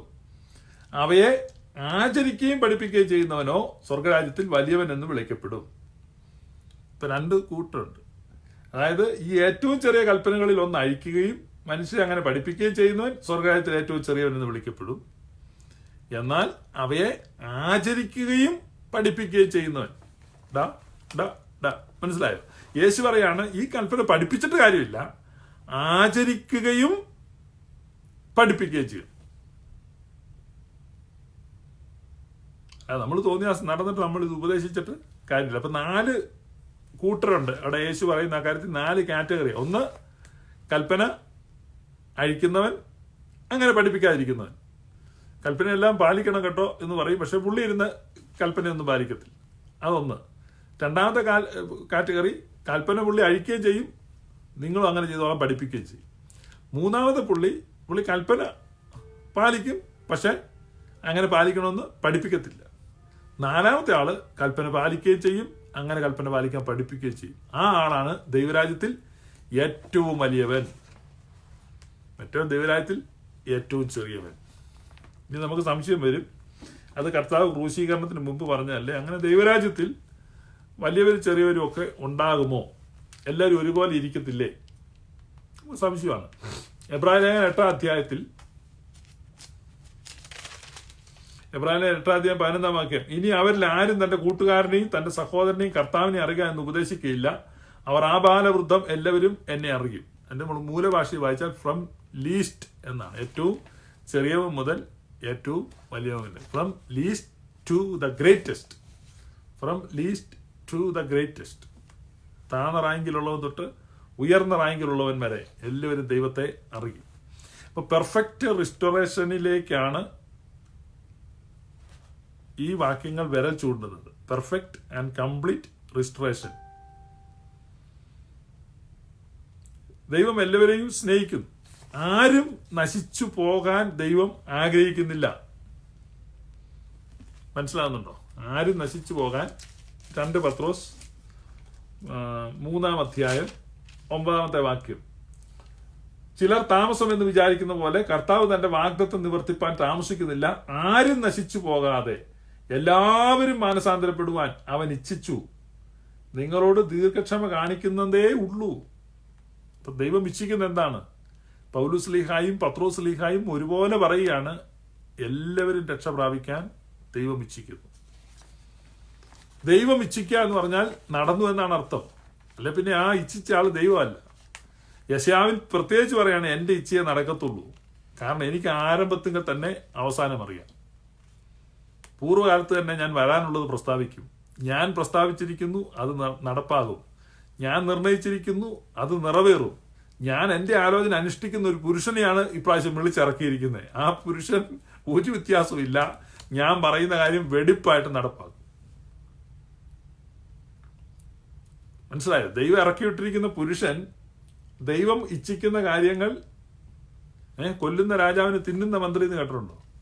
അതുപോലെ ഞാൻ പിതാവ് അവിടെ ഇരുന്ന് ഇച്ഛിക്കുക എല്ലാവരും രക്ഷപ്പെടണം. ഒരു വ്യത്യാസവും ഇല്ലാതെ നടപ്പിലാക്കിയിരിക്കും. അതിനാണ് കർത്താവ് ഇറങ്ങി വന്നത്. അപ്പൊ ആരും നശിച്ചു പോകുവാൻ ദൈവം ഇച്ഛിക്കുന്നില്ല. നമ്മൾ എപ്പോഴും വായിക്കുന്ന വാക്യം വീണ്ടും വായിക്കാം. 1 തിമോത്തി 4:9. 1 തിമോത്തി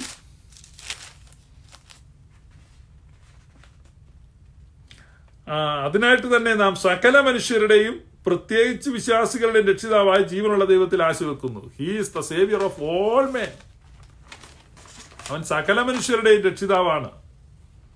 ഇന്നലത്തെ ലൈവിൽ, ഇന്ന് രാവിലത്തെ ലൈവിൽ നമ്മൾ കേട്ടതാണ്, സെദറായിൽ നിന്ന് വായിച്ചതാണ്. ഒരു രക്ഷിതാവിന് യോജ്യമായ വിധത്തിൽ അവൻ കല്ലറയിൽ അടങ്ങിക്കിടന്നു. മരിച്ചവരെ മുഴുവൻ അവൻ വിടുവിച്ചു.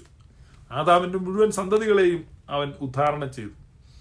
സകല സന്തതികളെയും വിടുവിക്കാൻ വേണ്ടിയാണ്. God is the savior of all people and especially of the believers. God is the savior of all people and especially the savior of believers. So Jesus Christ is the savior of all people.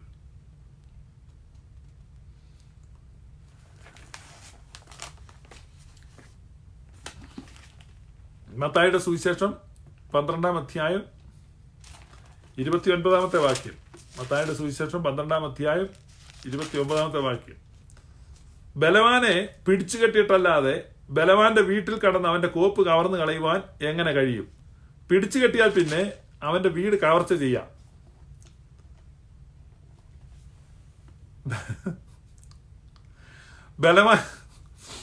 ബലവാനെ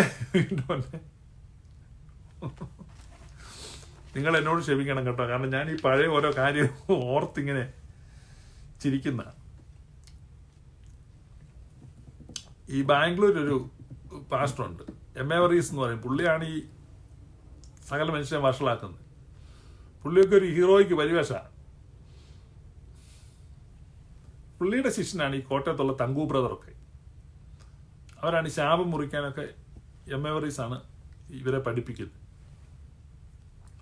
M.A. Varghese ആണ് ഇതിന്റെ main ആചാര്യൻ. മനസ്സിലായി? ഈ മലയാളികളുടെ മുഴുവൻ ശുശ്രൂഷയുടെ ആചാര്യൻ M.A. വർഗീസ്. അപ്പം ഈ ബലവാനെ പിടിച്ചു കെട്ടുക, ഇതൊക്കെ അവരുടെ വലിയ മിനിസ്ട്രി ആയിരുന്നു. ഞാനൊക്കെ എന്തെങ്കിലും അന്തിച്ചു നിന്നിട്ടുണ്ട് ഇവരൊക്കെ ബലവാനെ പിടിച്ചു കെട്ടുന്ന കണ്ടിട്ട്. ഞാനും അത് വിശ്വസിച്ചിട്ടുണ്ട്. പക്ഷെ എനിക്ക് പിടിച്ചു കെട്ടാൻ എന്നെ കൊണ്ട് പറ്റിയിട്ടില്ല. അപ്പം ഞാനും ആഗ്രഹിച്ചിട്ടുണ്ട് ഇത് പിടിച്ചു കെട്ടാൻ പറ്റിയിരുന്നെങ്കിൽ. കാരണം നല്ലതാണല്ലോ, പുതിയ കാറൊക്കെ മേടിക്കാമെന്നോ. ബലവാനെ പിടിച്ചു കെട്ടി ഒരു ബലവാനെ പിടിച്ചു, സൈക്കിൾ പോലും എന്നെ കൊണ്ട് മേടിക്കാനും പറ്റിയില്ല, ബലവാനെ പിടിച്ചു കെട്ടാനും പറ്റില്ല. അപ്പം ഇവർ ഈ ബലവാനെ പിടിച്ചു കെട്ടുന്നേ ബന്ധിക്കുക, ബലവാനെ പിടിച്ചു കെട്ടും. അപ്പം ഈ ബലവാനെ പിടിച്ചു കെട്ടി കോപ്പ് കവർച്ച ചെയ്യുക. വിശ്വാസികളുടെ പൈസയാണ് ഈ കവർച്ച ചെയ്യുന്നത്, അല്ലാതെ ഈ കോപ്പ് കവർച്ച ചെയ്യാൻ ഇവരുദ്ദേശിക്കുന്നില്ല. നമ്മൾ ഈ പാവം താഴെ നിൽക്കുന്നവർക്ക് ഇത് പിടികിട്ടുന്നില്ല, നമ്മളെ കവർച്ച ചെയ്യുന്നത്. ബലവാനെ പിടിച്ചു കെട്ടിയിട്ട് അവന്റെ കോപ്പ് കവർച്ച ചെയ്യണമെന്നാണ് പ്രസംഗിക്കുന്നത്. പക്ഷെ ആക്ച്വലി ബലവാനെ പിടിച്ചു കെട്ടിയതാന്ന് പറഞ്ഞിട്ട് ഇവര് ആളുകളെ കെട്ടുന്ന ഒരു പരിപാടിയാണ് ഈ സഭകളിലൊക്കെ നടക്കുന്നത്. ഇപ്പൊ ബലവാനെ പിടിച്ചു കെട്ടുക, അത് ആരാണ് പിടിച്ചു കെട്ടുന്നത്? ആരാണ് ബലവാൻ? ഇതൊക്കെ വിശ്വാസിക്കുള്ള മിനിസ്ട്രി ആയിട്ടാണ് പറയുന്നത്. കർത്താവാണ് ബലവാനെ പിടിച്ചു കെട്ടുന്നത്. കർത്താവ് ബലവാനെ പിടിച്ചു കെട്ടിയിട്ട് അവന്റെ കോപ്പ് കവർച്ച ചെയ്യുകയാണ്.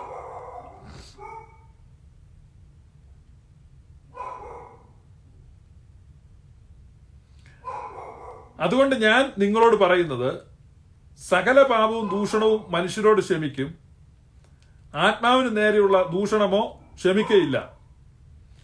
ആരെങ്കിലും മനുഷ്യപുത്രന് നേരെ ഒരു വാക്ക് പറഞ്ഞാൽ അത് അവനോട് ക്ഷമിക്കും. ആരെങ്കിലും മനുഷ്യപുത്രന് നേരെ ഒരു വാക്ക് പറഞ്ഞാൽ അത് അവനോട് ക്ഷമിക്കും. എന്നാൽ പരിശുദ്ധാത്മാവിന് നേരെ ഒരു വാക്ക് പറഞ്ഞാൽ ഈ ലോകത്തിലും വരുവാനുള്ളതിലും അവനോട് ക്ഷമിക്കയില്ല.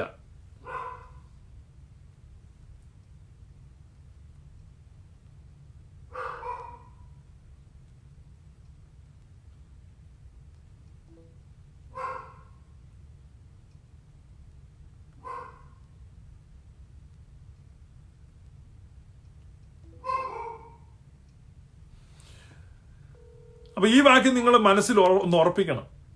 ഇവിടെ എഴുതിയിരിക്കുകയാണ്. അതുകൊണ്ട് ഞാൻ നിങ്ങളോട് പറയുന്നു, ഇന്ന് രാവിലത്തെ ലൈവിൽ നമ്മൾ ശ്രദ്ധിച്ചാണ്, കർത്താവ് കുരിശിക്കപ്പെട്ടതിന് ശേഷം ആദ്യം ചെയ്ത മിനിസ്ട്രി എന്താണ്? മരിച്ചവരോട് സുവിശേഷം അറിയിക്കുക എന്ന മിനിസ്ട്രിയാണ്. മരിച്ചവരോട് സുവിശേഷം അറിയിക്കുക. ഇന്ന് പല ആളുകളും മരിച്ചവർക്ക് പ്രസക്തി കൊടുക്കുന്നില്ല. പെന്തക്കോസ്തൽ സഭകൾ ഒരിക്കലും മരിച്ചവരെ അംഗീകരിക്കുന്നില്ല, വാങ്ങിപ്പോയവരെ ഓർക്കുന്നില്ല, അവർക്ക് വേണ്ടി പ്രാർത്ഥിക്കുന്നില്ല. അതുകൊണ്ട് പ്രസക്തിയില്ലെന്ന് പറയും. ഇന്ന് ഈ ലൈവിൽ നിങ്ങൾ ആരും ഇനി പോവല്ലോ കേട്ടോ. നമ്മൾ മരിച്ചവർക്ക് വേണ്ടി പ്രാർത്ഥിക്കുന്നത് എന്തിനാണെന്ന് ചിന്തിക്കുന്നു. ജീവിച്ചിരിക്കുന്നവർക്ക് വേണ്ടി പ്രാർത്ഥിക്കുന്നത് പോലെ തന്നെ നമുക്ക് മരിച്ചവർക്ക് വേണ്ടി പ്രാർത്ഥിക്കണം. അവിടെ തീരുകയല്ല, അവിടെ ആ കഥ തീർന്നു എന്ന് പറയുന്നത്. ഇവിടെ മരിച്ചു പോയവരുടെ അടുത്തോട്ട് ആദ്യം കർത്താവ് പോയത്. മരിച്ചുപോയവരുടെ അടുത്ത് പോയിട്ടാണ് ആദ്യം അവിടെ സുവിശേഷം അറിയിക്കുന്നത്, ഇത് പ്രഘോഷിക്കുന്നത്. ഇവിടെ പറയാണ്, ആരെങ്കിലും മനുഷ്യപുത്രന് നേരെ വാക്ക് പറഞ്ഞാൽ പരിശുദ്ധാത്മാവിന് നേരെ പറഞ്ഞാലോ. ഇനി എല്ലാവരും ശ്രദ്ധിക്കണം. ഇവിടെ കാത് കൂർപ്പിച്ചോണം, ഒട്ടും വിഷമിക്കരുത്, ശ്രദ്ധിച്ചോണം. യേശു തമ്പുരാൻ പറയുക, പരിശുദ്ധാത്മാവിന് നേരെ പറഞ്ഞാലോ ഈ ലോകത്തിലും വരുവാനുള്ളതിലും അവനോട് ക്ഷമിക്കയില്ല എന്ന് പറഞ്ഞാൽ കർത്താവ് ഈശോ മിശിഹ വ്യക്തമായിട്ട് പറയുകയാണ്, വരുവാനുള്ള ലോകത്തിലും പാപക്ഷമയുണ്ട്. Got it? മരണശേഷവും ഒരുത്തന്റെ പാപങ്ങൾ മോചിക്കപ്പെടും. വളരെ വ്യക്തമായിട്ട് ഇത് എഴുതി വെച്ചിരിക്കുന്നു. ഇപ്പൊ നമ്മൾ കേട്ടത് എന്നതാ, മരിച്ചാ പിന്നെ തീർന്നു, പിന്നെ പാപമോചനം ഇല്ലെന്നാ. ഇവിടെ കർത്താവ് വിശ്വാസിക്കാരെ വരുവാനുള്ള ലോകത്തിലും ഈ പരിപാടി കണ്ടിന്യൂ ചെയ്യും. വരുവാനുള്ള ലോകത്തിൽ പുരോഹിതനുണ്ടെന്ന് പറഞ്ഞാൽ അവിടെ പാപക്ഷമയുണ്ട്. അവൻ നമ്മളെ രാജ്യവും പുരോഹിതന്മാരുമാക്കി വെക്കുന്നു എന്ന് പറഞ്ഞാൽ ശരീരം വിട്ടുപോയവർ പുരോഹിതന്മാരാകുന്നു. അപ്പോ വാങ്ങിപ്പോയവർ പുരോഹിതന്മാരായി അവർക്ക് നമുക്ക് വേണ്ടി പ്രാർത്ഥിക്കാൻ കഴിയും. നമ്മൾ പുരോഹിതന്മാരെന്ന നിലയിൽ വാങ്ങിപ്പോയവർക്ക് വേണ്ടി പ്രാർത്ഥിക്കാൻ കഴിയും. വെളിപ്പാട് പുസ്തകത്തിൽ നിന്ന് വായിച്ച് കേൾപ്പിച്ചില്ലേ, രാജ്യവും പുരോഹിതന്മാരും ആക്കി വെക്കും. അപ്പൊ ഇറ്റേണലി ആരും എന്നേക്കും ലോസ്റ്റായി പോകുന്നില്ല. കാരണം ഇത് പരസ്പരം കണക്ട് ചെയ്ത് വെച്ചിരിക്കുകയാണ്. ഇവിടെ കുറവ് വന്നാൽ അവർ വലിക്കും, അവിടെ കുറവ് വരുന്നതിനെ നമ്മൾ വലിക്കും. ശരീരത്തിലിരിക്കുന്ന വിശുദ്ധന്മാർ ശരീരം വിട്ടുപോയ പാപികൾക്കായി പ്രാർത്ഥിക്കും. ശരീരം വിട്ടുപോയ വിശുദ്ധന്മാർ ശരീരത്തിൽ ഇരിക്കുന്ന പാപികൾക്ക് വേണ്ടി പ്രാർത്ഥിക്കും. കോസ്മിക് നെറ്റ്വർക്ക് കർത്താവിന്റെ. നീ എന്തോ മനസ്സിലാക്കിയ കർത്താവ് എന്ത് സഭ സ്ഥാപിച്ചെന്ന് പറഞ്ഞാൽ നീ നടക്കുന്നത്? നീ തൽക്കാലം കുറച്ച് ചില്ലറ ഉണ്ടാക്കാനുള്ള ഒരു ക്ലബ് ഉണ്ടാക്കി എന്നുള്ളതല്ലാതെ നിനക്ക് ഇതുമായിട്ട് ഒരു ബന്ധവുമില്ല. ഓതന്റിക് ചർച്ചിന് മാത്രമേ ഇത് അറിയത്തുള്ളൂ. അതുകൊണ്ടാണ് സഭയുടെ ശുശ്രൂഷകളിലും ക്രമങ്ങളിലും മുഴുവൻ ഇതിങ്ങനെ എഴുതി വെച്ചിരിക്കുന്നത്. കർത്താവിന്റെ ഹൃദയത്തോടി പറഞ്ഞ സഭ അത് അപ്പോസ്തോലിക സഭകളാണ്. അവരുടെ പ്രാർത്ഥനകളിലും ശുശ്രൂഷകളിലുമാണ് നിങ്ങളിങ്ങനെ കാണുന്നത്. ഇത് ഞാൻ കേവലം വൈരാഗ്യം കൊണ്ട് പറയുന്നതല്ല, ട്രൂത്ത് അന്വേഷിച്ച് അത് കണ്ടെത്തിയ ഒരു സാധാരണക്കാരന്റെ സന്തോഷം ഞാൻ ഷെയർ ചെയ്യാം. ഒരു കുഷ്ഠരോഗി, അവന്റെ സന്തോഷം നിങ്ങൾ വെച്ചാൽ മതി. കാരണം 2 കുഷ്ഠരോഗികൾ അവിടെ ശമരിയുടെ പടിവാതൊക്കെ ഇരിക്കുകയായിരുന്നു. ഭയങ്കര ക്ഷാമമായിരുന്നു. അപ്പൊ കുഷ്ഠരോഗികൾ പറഞ്ഞു, എന്നാണെങ്കിലും നമ്മളിവിടെ ഇരുന്ന് പട്ടിണി കിടന്ന് ജാഗത്തേ ഉള്ളൂ. നമുക്ക് കണ്ട അരാം പാളയം അവിടെ ഉണ്ട്, അരാം സൈന്യം അവിടെ പാളയടിച്ചിട്ടുണ്ട്, പട്ടാളക്കാരാ. പാകിസ്ഥാൻ പട്ടാളം ക്യാമ്പ് അടിച്ചിരിക്കും, ഇന്ത്യക്കാർ 2 പേര് പട്ടിണി ഇരുന്ന് മരിക്കും. എന്നാണെങ്കിലും പട്ടിണി കിടന്ന് ചാകും. നമുക്ക് പാകിസ്ഥാന്റെ ക്യാമ്പിൽ ചെല്ലാം, ചിലപ്പം വല്ലോ പൊറോട്ടയോ വല്ലതും കിട്ടിയാൽ അത് തിന്നാ, ഇല്ലെങ്കിൽ അവൻ വെടിവെക്കും, പെട്ടെന്ന് ചാകും.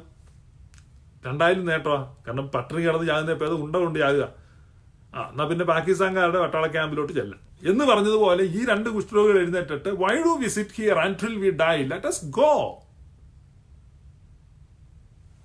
അവരെഴുന്നേറ്റ് അരാം ക്യാമ്പിൽ ചെന്നപ്പോ അവിടെ ഒന്നും ആരുമില്ല. ഗോതമ്പ് ചാക്കൊക്കെ കെട്ടുകണക്കിന് കിടക്കുന്നു, ബാർലി, പാൽക്കട്ടി, ഇറച്ചി, ഇതെല്ലാം ഇരിക്കോ. സത്വർത്തമാന ദിവസം അവർ വലിയൊരു കാഴ്ച കണ്ട. അവർ പറയാം, നമ്മൾ ഇനി ഇവിടെ ഇങ്ങനെ നിന്നാൽ, ഈ വലിയ കാഴ്ച നമ്മൾ കണ്ടിട്ട് നമ്മൾ ഇനി ഇവിടെ അമാന്തിച്ച് നിൽക്കാൻ പാടില്ല. നമുക്ക് വേണം ഇവിടെ തിന്നോണ്ടിരിക്കാം. പാടില്ല. ആ കുഷ്ഠരോഗികളുടെ ഒരു കോൺഷ്യസ് അവർ പറയാണ്, നമുക്ക് പട്ടണത്തിൽ ഇപ്പോൾ എല്ലാവരോടും പറയാം, അവിടെ അങ്ങനെ ഒരു. അപ്പൊ ആ കുഷ്ഠരോഗികളുടെ മനസ്സ് എനിക്ക് കിട്ടിയോണ്ടാണ് ഞാൻ നിങ്ങളോട് ഇത് പറയും. ഞാനിത് കണ്ടു, ഇതാണ് സത്യം. പ്രിയപ്പെട്ടവർ, ഒത്തിരി പേരോട് ചോദിക്കുന്നുണ്ട്, തനിക്ക് മിണ്ടായിരിക്കാൻ മേലെ. അങ്ങനെ മിണ്ടായിരിക്കുന്നത്, ഇത് അരാം പാളയം കണ്ടിരിക്കില്ലേ, ഇപ്പൊ പറയണ്ടേ. അപ്പൊ വരുവാനുള്ള ലോകത്തിൽ പാപക്ഷമയുണ്ടെന്ന് കർത്താവ് ഈശോ മിശിഹ പറഞ്ഞിരിക്കുകയാണ്. അതില്ലെന്ന് പറയാൻ നീ ആരാ? ശരീരം വിട്ടുപോയവർ വിശുദ്ധന്മാർ ശരീരത്തിലിരിക്കുന്ന പാപികൾക്കായി പ്രാർത്ഥിക്കും. ശരീരത്തിലിരിക്കുന്ന വിശുദ്ധന്മാർ ശരീരം വിട്ടുപോയ പാപികൾക്കായി പ്രാർത്ഥിക്കും. കാരണം പുരോഹിത ശുശ്രൂഷയാണ് അനുഷ്ഠിച്ചുകൊണ്ടിരിക്കുന്നത്. അല്ല, പിന്നെ പുരോഹിതന്മാരാക്കിയതിന് എന്തോ കാര്യത്തിനാ തേങ്ങ പറിക്കാണ്. അറിയാൻ മേലെങ്കിൽ മിണ്ടാതിരിക്കണം. അപ്പൊ അതാണ് അതിന്റെ സത്യം.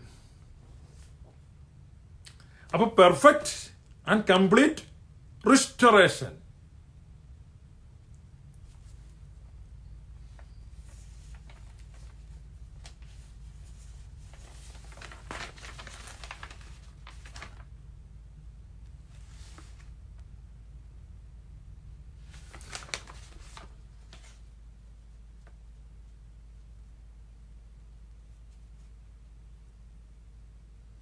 റോമാലേഖനം 14 അധ്യായം 11 വാക്യം.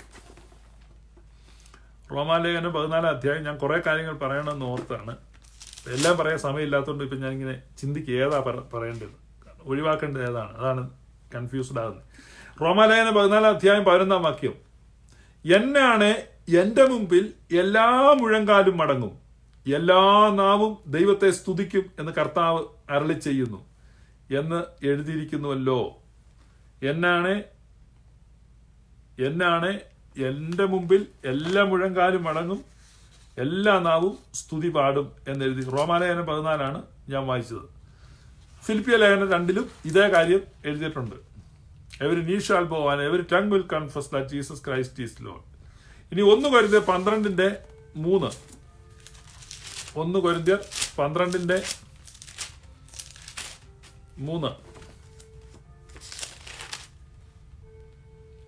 ആകയാൽ ദൈവാത്മാവിൽ സംസാരിക്കുന്നവൻ ആരും യേശു ശപിക്കപ്പെട്ടവൻ എന്ന് പറയുകയില്ല. പരിശുദ്ധാത്മാവിൽ അല്ലാതെ യേശു കർത്താവ് എന്ന് പറയുവാൻ ആർക്കും കഴിയുകയില്ല എന്ന് ഞാൻ നിങ്ങളെ ഗ്രഹിപ്പിക്കുന്നു. പരിശുദ്ധാത്മാവിലല്ലാതെ യേശു കർത്താവ് എന്ന് പറയുവാൻ ആർക്കും കഴിയുകയില്ല എന്ന് ഞാൻ നിങ്ങളെ ഗ്രഹിപ്പിക്കുന്നു. അപ്പൊ ഈ someone want to say that Jesus is Lord, he must have Holy Spirit. അപ്പൊ ബൈബിൾ പറയാണ് എല്ലാവരും ആരാണ്? സ്വർലോകരും. ഫിലിപ്പിയർ ലേഖനത്തിലാണ് എക്സ്പ്ലെയിൻ ചെയ്യുന്നത്. ഫിലിപ്പിയർ 2. സ്വർലോകരും ഭൂലോകരും അധോലോകരും എല്ലാവരും അവന്റെ മുമ്പിൽ മുഴങ്കാൽ മടക്കുകയും യേശു കർത്താവെന്ന് ഏറ്റുപറയുകയും ചെയ്യും എന്ന് പറഞ്ഞാൽ all will be filled with the Holy Spirit. എല്ലാവരും പരിശുദ്ധാത്മാവിൽ പൂരിതരാണ്. അല്ലാതെ ചില ആളുകൾക്ക് പരിശുദ്ധാത്മാവ് കിട്ടിയെന്നൊക്കെ പറഞ്ഞ് എന്തൊരു പ്രപഞ്ചമാണെന്നറിയാം. എല്ലാവരും സാൽവേഷൻ ഈസ് ഫോർ ഓൾ. അപ്പൊ എല്ലാവരും ഏറ്റുപറയും. അപ്പൊ നിങ്ങൾ ഈ അതിനകത്ത് വീണു പോകരുത്. ചില ആളുകളാണ് ഇത് ഏറ്റുപറയുന്നുള്ള അബദ്ധ സുവിശേഷത്തിൽ നിങ്ങൾ വീണു പോകരുത്. എല്ലാവരുമാണ് ഏറ്റുപറയുന്നത്, അല്ലേ? റോമാലേഖനം 10:9 പറയുന്നത് തന്നെ യേശുവിനെ കർത്താവെന്ന് ഏറ്റുപറയുന്നവൻ രക്ഷിക്കപ്പെടും. ഇവിടെ പറയാണ് എല്ലാവരും അത് ഏറ്റുപറയും. 1 കൊരിന്ത്യർ 12 പറയാ പരിശുദ്ധാത്മാവിലല്ലാതെ ആർക്കും അത് പറയുവാൻ കഴിയുകയില്ല. അത്ര ക്ലിയർ ആയിട്ടാണ് എഴുതി വെച്ചിരിക്കുന്നത്.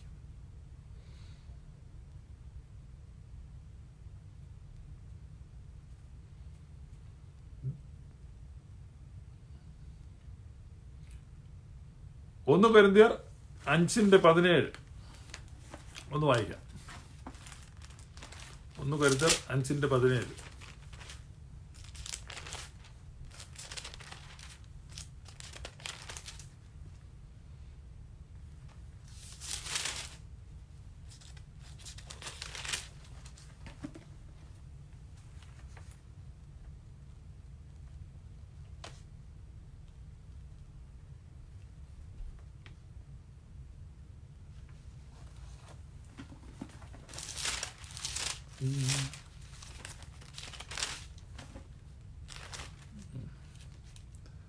ഒരുത്തൻ ക്രിസ്തുവിലായാൽ അവൻ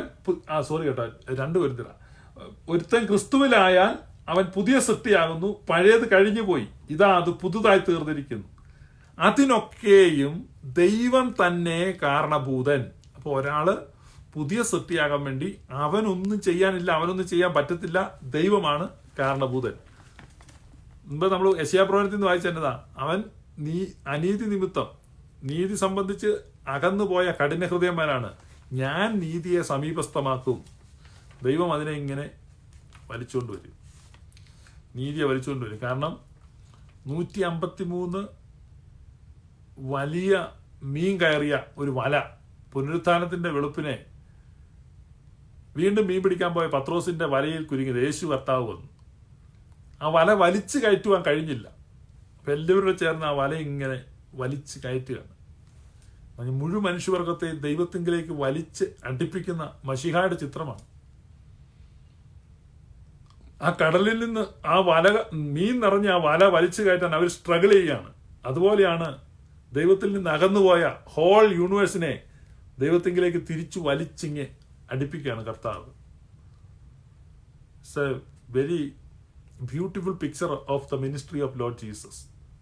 ആ വല വലിച്ചു കയറ്റും. അപ്പൊ നിങ്ങളത് ഈ വലയൊക്കെ വലിച്ചു കയറ്റിയിട്ടുള്ളവർക്ക് അറിയാം, അങ്ങനെ ഭാരം വലിച്ചു കയറ്റിയിട്ടുള്ളവർക്ക് അതാണ് അവിടെ ആ പിക്ചറിൽ കാണുന്നത്. ഇനി അടുത്തൊരു വാക്യം വായിക്കുന്നത് യെശയ്യാ പ്രവചനമാണ്. നിങ്ങൾ ഈ സ്ഥിരമായിട്ട് വായിക്കുന്ന വാക്യങ്ങളായതെന്നല്ല എനിക്കറിയാം, കാരണം നിങ്ങൾ ബൈബിൾ നല്ലപോലെ വായിക്കുന്നവരാണ്, സ്ഥിരമായിട്ട് കാണുന്ന വാക്യങ്ങളാണ്. യെശയ്യാ പ്രവചനം 45:22. യെശയ്യാവ് 45:22. സകല ഭൂസീമവാസികളുമായുള്ളവരെ എങ്കലേക്ക് തിരിഞ്ഞ് രക്ഷപ്പെടുവീൻ, വേറൊരു ദൈവവുമില്ല. എന്നാണ് എന്റെ മുമ്പിൽ ഏത് മുഴങ്കാലും മടങ്ങും, ഏത് നാവും സത്യം ചെയ്യും എന്നിങ്ങനെ എന്റെ വായിൽ നിന്ന് നീതിയും മടങ്ങാത്ത ഒരു വചനവും പുറപ്പെട്ടിരിക്കുന്നു. യഹോവയിൽ മാത്രം നീതിയും ബലവും ഉണ്ട് എന്ന് ഓരോരുത്തൻ പറഞ്ഞുകൊണ്ട് അവന്റെ അടുക്കൽ ചെല്ലും.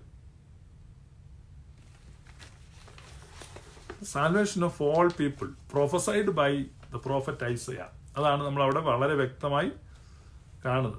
നിങ്ങൾ തന്നെ ഇത് പരിശോധിച്ച് നോക്കുക. ഇതാ ഞാൻ സകലവും പുതുതാക്കുന്നു. വെളിപ്പാട് 21:5. കൂട്ടി വായിക്കേണ്ടത് 2 കൊരിന്ത്യർ 5:17 ഒരുവൻ ക്രിസ്തുവിലായാൽ അവൻ പുതിയ സൃഷ്ടിയാകുന്നു. വെളിപ്പാട് 21:5 പറയുന്നു, അല്ല, 2 കൊരിന്ത്യർ 5:17 പറയുന്നു, ഒരുത്തൻ, നിങ്ങൾ കേൾക്കുന്നുണ്ടോ? ശ്രദ്ധിക്കണം. ഒരുത്തൻ ക്രിസ്തുവിലായാൽ അവൻ പുതിയ സൃഷ്ടിയാകുന്നു, ഇതിനൊക്കെയും ദൈവം തന്നെ കാരണഭൂതൻ. അപ്പൊ ദൈവമാണ് പുതുതാക്കുന്നത്.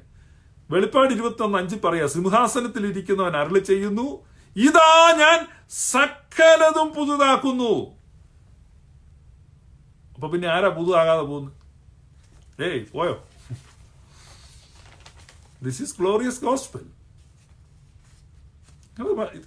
ഇതാ ഒരുവൻ ക്രിസ്തുവിലായാൽ അവൻ പുതിയ സൃഷ്ടിയാകുന്നു, അതിനൊക്കെ ദൈവം തന്നെ കാരണഭൂതൻ.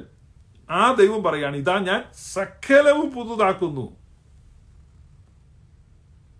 സകലതും പുതുതാക്കുന്നു.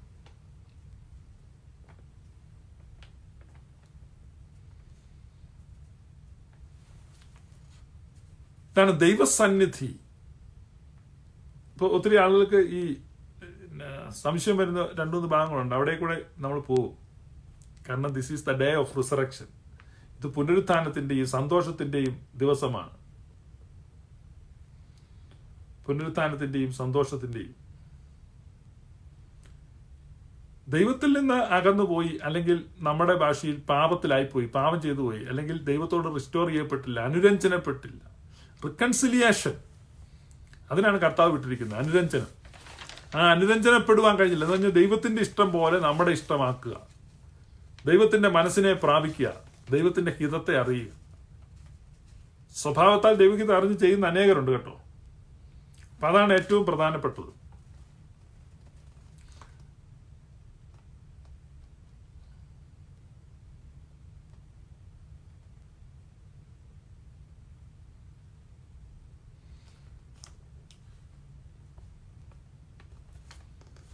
ഈ നിത്യശിക്ഷാവിധിയെ കുറിച്ചുകൂടെ ഒന്ന് പറയാം.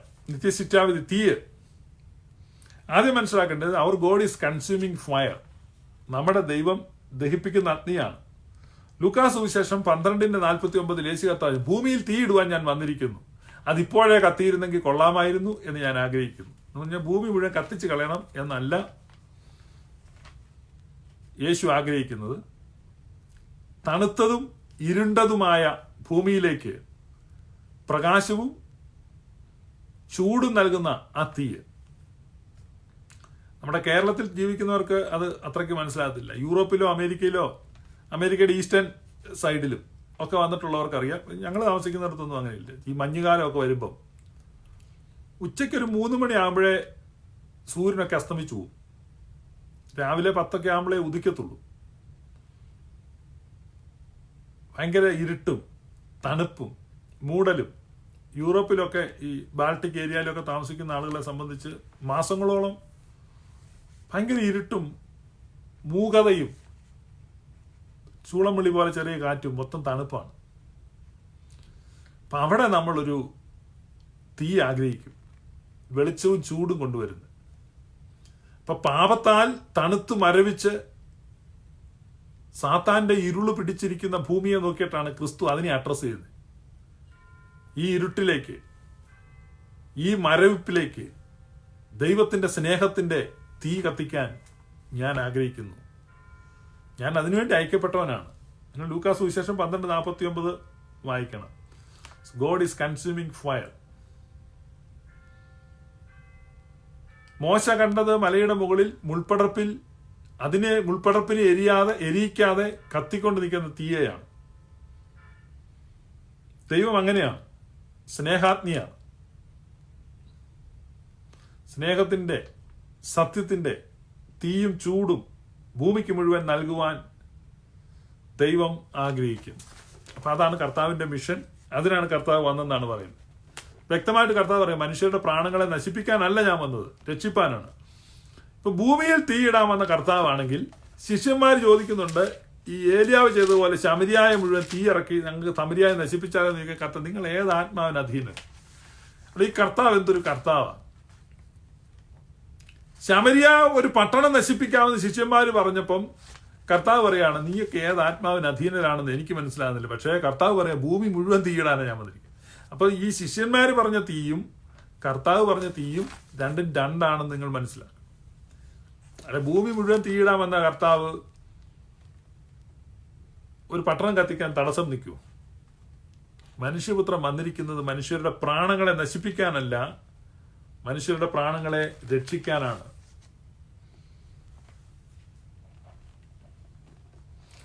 യഹസ്കേൽ പ്രവചനം 22:15, ഞാൻ നിന്നെ ജാതികളുടെ ഇടയിൽ ചിഹ്നിച്ച് രാജ്യങ്ങളിൽ ചിതറിച്ച് നിന്റെ മലിനത നിങ്ങളിൽ നിന്ന് നീക്കും. ജാതികൾക്കാകെ നീ നിന്നിൽ തന്നെ മലിനമായി തീരും എന്ന് യഹോവയുടെ അരുളപ്പാട്.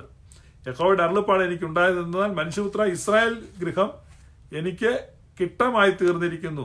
അവരെല്ലാവരും ഉലയുടെ നടുവിൽ താമ്രവും വെളുത്തീയവും ഇരുമ്പും കറുത്തീയവും തന്നെ. അവർ വെള്ളിയുടെ കിട്ടമായി തീർന്നിരിക്കുന്നു. അതുകൊണ്ട് യഹോവയായ കർത്താവ് ഇപ്രകാരം അരുളി ചെയ്യുന്നു, നിങ്ങളെല്ലാവരും കിട്ടമായി തീർന്നിരിക്കൊണ്ട് ഞാൻ നിങ്ങളെ യെരുശലേമിന്റെ നടുവിൽ കൂട്ടും. വെള്ളിയും താമ്രവും ഇരുമ്പും കറുത്തീയവും വെളുത്തീയവും ഉലയുടെ നടുവിലിട്ട് ഊതി ഉരുക്കുന്നത് പോലെ ഞാൻ എന്റെ കോപത്തിലും എന്റെ ക്രോധത്തിലും നിങ്ങളെയും കൂട്ടി ഉരുക്കും. ഞാൻ നിങ്ങളെ കൂട്ടി എന്റെ ക്രോധാഗ്നിയെ നിങ്ങളുടെ മേൽ ഊതും. അങ്ങനെ നിങ്ങൾ അതിന്റെ നടുവിൽ ഉരുകിപ്പോകും. ഉലയുടെ നടുവിൽ വെള്ളി ഉരുകിപ്പോകുന്നത് പോലെ നിങ്ങൾ അതിന്റെ നടുവിൽ ഉരുകിപ്പോകും. യഹോവയായ ഞാൻ എന്റെ ക്രോധം നിങ്ങളുടെ മേൽ പകർന്നിരിക്കുന്നു എന്ന് യഹോവയുടെ അരുളപ്പാട്. It is so clear. ഉലയ്ക്കകത്ത് ഈ കറുത്തീയം, മായമുള്ള വെള്ളി ഇട്ടുരുക്കുന്ന എന്തിനാണ്? സദൃശവാക്യത്തിൽ ഉത്തരവുണ്ട്, വെള്ളിയിൽ നിന്ന് കീടം നീങ്ങിയാൽ തട്ടാൻ അതിൽ നിന്ന് ഉരുപ്പടി കിട്ടും. അപ്പൊ ദൈവസ്നേഹത്തിൽ ആളുകൾ വിശുദ്ധീകരിക്കപ്പെടുകയാണ്. ദൈവസ്നേഹത്തിൽ ദഹിച്ചില്ലാതെയാകുന്നത് അവന്റെ പാപമാണ്, ദൈവത്തോടുള്ള അകന്നു പോകുന്ന മനോഭാവമാണ്. അപ്പൊ അതുകൊണ്ടാണ് നിങ്ങൾ കാണുന്നത് വിശുദ്ധീകരണമാണ്. തീയും ഗന്ധകവും കത്തുന്ന പൊയ്ക എന്ന് നമ്മൾ കാണുമ്പോൾ അത് ശുദ്ധീകരണമാണെന്ന് നിങ്ങൾ മനസ്സിലാക്കണം. ഇനി യൂദായുടെ ലേഖനം 7-ാമത്തെ വാക്യം, അതുപോലെ സോദോമും ഗൊമോറായും ചുറ്റുമുള്ള പട്ടണങ്ങളും അവർക്ക് സമമായി ദുർനടപ്പാചരിച്ച് അന്യജടം മോഹിച്ച് നടന്നതിനാൽ നിത്യാഗ്നിയുടെ ശിക്ഷാവിധി സഹിച്ചുകൊണ്ട് ദൃഷ്ടാന്തമായി കിടക്കുന്നു. ഈ നിത്യാഗ്നി എന്ന് പറയുമ്പോൾ നിത്യശിക്ഷാവിധി, ഇറ്റേണൽ പണിഷ്മെന്റ് അല്ല. പണിഷ്മെന്റ് എവർ ലാസ്റ്റിംഗ് ആണ്. എവർ ലാസ്റ്റിംഗ് പണിഷ്മെന്റ് അല്ല, അത് നേരെ തിരിഞ്ഞു പോയതാണ്. എവർ ലാസ്റ്റിംഗ് പണിഷ്മെന്റ് എന്ന് പറഞ്ഞാൽ പണിഷ് ചെയ്യുന്ന ആള് ഒരു എഫക്റ്റീവ് പേഴ്സൺ അല്ല. ഒരടി കൊടുക്കുക, ആയുഷ്കാലം മറക്കത്തില്ല. ആയുഷ്കാലം മറക്കാത്ത ഒരടി കൊടുക്കുക, ആ സ്വഭാവം അവനെ വിട്ടുപോയി, അത് ആയുഷ്കാലം അവനെ നല്ലവനാക്കി നടത്തുക. That is A punishment ever lasting ആണ്. മറ്റേ എവർ ലാസ്റ്റിംഗ് പണിഷ്മെന്റ് ആണ്, അത് സെൻസ്ലെസ് ആണ്. നിങ്ങൾക്ക് മനസ്സിലാകുന്ന വ്യത്യാസം? അതായത് ഒരു കുഞ്ഞൊരു തെറ്റ് ചെയ്തു, ഒരു വികൃതി ചെക്കാൻ ഒരു തെറ്റ് ചെയ്തു. അപ്പൊ അവനിട്ട് എന്ത് ചെയ്തു? നല്ല ചൂരലിനൊരടി കൊടുത്തു. അവൻ ആയുസിൽ മറക്കുകയില്ലാത്ത ഒരടി കൊടുത്തു. അത് അവൻ ആ തെറ്റ് ഉപേക്ഷിച്ചു. പിന്നെ ജീവിതത്തിൽ അവൻ ആ പണി ചെയ്തിട്ടില്ല. ജീവിതത്തിൽ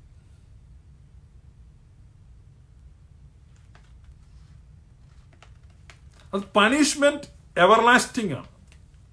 പണിഷ്മെന്റ് എവർലാസ്റ്റിംഗ്.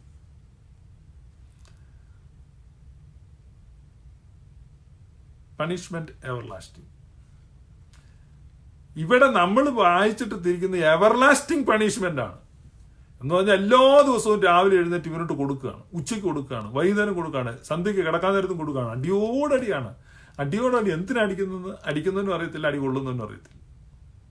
പക്ഷെ ഇവര് പ്രസംഗിക്കുന്നത് everlasting punishment. No, everlasting punishment നല്ല എഴുതിയിരിക്കുന്നത് പണിഷ്മെന്റ് എവർലാസ്റ്റിംഗ് എന്ന് പറഞ്ഞാൽ ആ കറക്റ്റ് ചെയ്തിരിക്കുന്ന ആ കറക്ഷൻ എവർലാസ്റ്റിംഗ് ആണ്. It is for ever. ആ ശിക്ഷ എവർലാസ്റ്റിംഗ് പണിഷ്മെന്റ് ആണ്. അത് യോഹന്നാന്റെ സുവിശേഷം 12 യേശു പറയുന്നുണ്ട്, ഇതാ ലോകത്തിന്റെ ന്യായവിധി ഇപ്പോഴാകുന്നു, ലോകത്തിന്റെ പ്രഭുവിനെ ഇപ്പോൾ തള്ളിക്കളയുന്നു.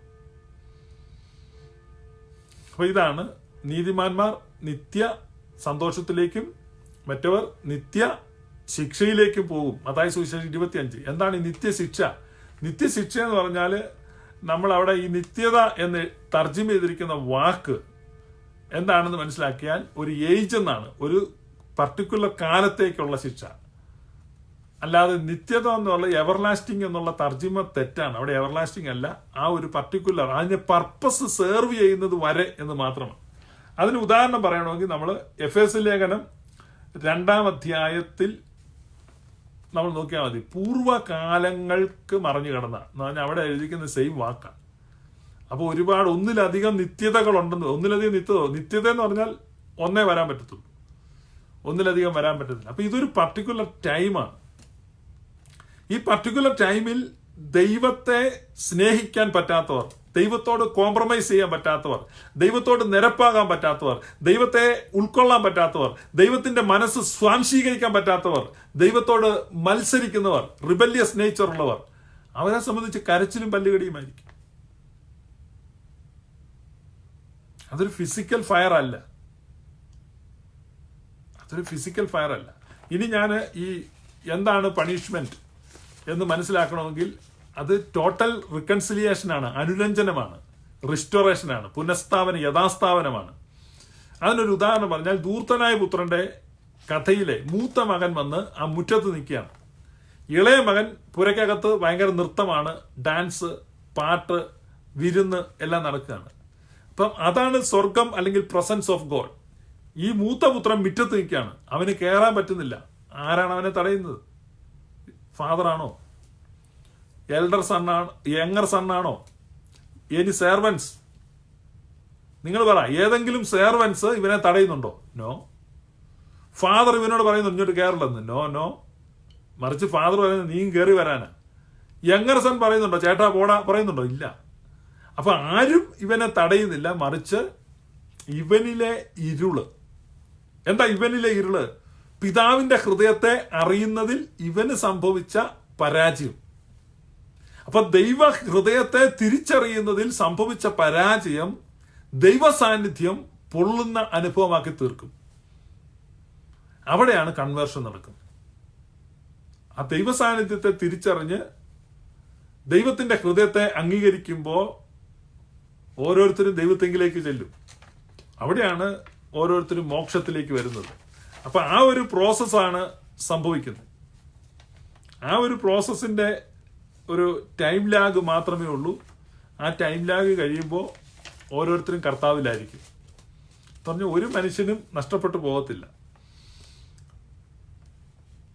ഒരു മനുഷ്യന് നഷ്ടപ്പെട്ടു പോകത്തില്ല. ഒത്തിരി ആളുകൾക്ക് അങ്ങനെ ഒരു തെറ്റിദ്ധാരണയുണ്ട്.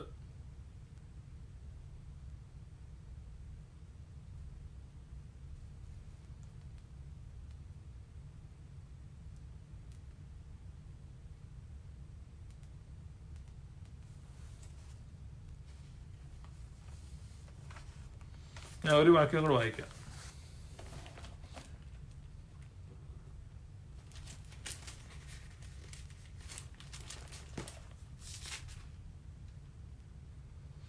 സിയോനിലെ പാപികൾ പേടിക്കുന്നു, വഷളന്മാരായവർക്ക് നടുക്കം പിടിച്ചിരിക്കുന്നു. നമ്മിൽ ആർ ദഹിപ്പിക്കുന്ന തീയുടെ അടുക്കൽ പാർക്കും, നമ്മിൽ ആർ നിത്യദഹനങ്ങളുടെ അടുക്കൽ പാർക്കും. മനസ്സിലായി? ഇത് ദൈവസന്നിധി പാർക്കുന്ന കാര്യം പറയുന്നത് അല്ല. ഇത് നിങ്ങൾ പറയുന്നില്ല, നരകമല്ലത്. നമ്മിലാർ ദഹിപ്പിക്കുന്ന തീയുടെ അടുക്കൽ പാർക്കും, നമ്മിലാർ നിത്യദഹനങ്ങളുടെ അടുക്കൽ പാർക്കും.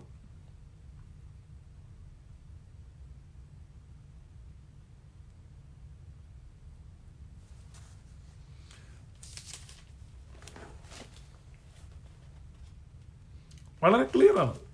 നിങ്ങൾ ആ ഭാഗം വായിച്ച് നോക്കുക. കുറെ കൂടെ വാക്യങ്ങളുണ്ട്, അവിടെ തന്നെ വായിച്ച് താഴോട്ട് വായിച്ച് നോക്കുക. അപ്പം വളരെ ക്ലിയർ ആയിട്ട് മനസ്സിലാകും എന്താണ് ദൈവത്തിന്റെ പർപ്പസ് എന്ന്.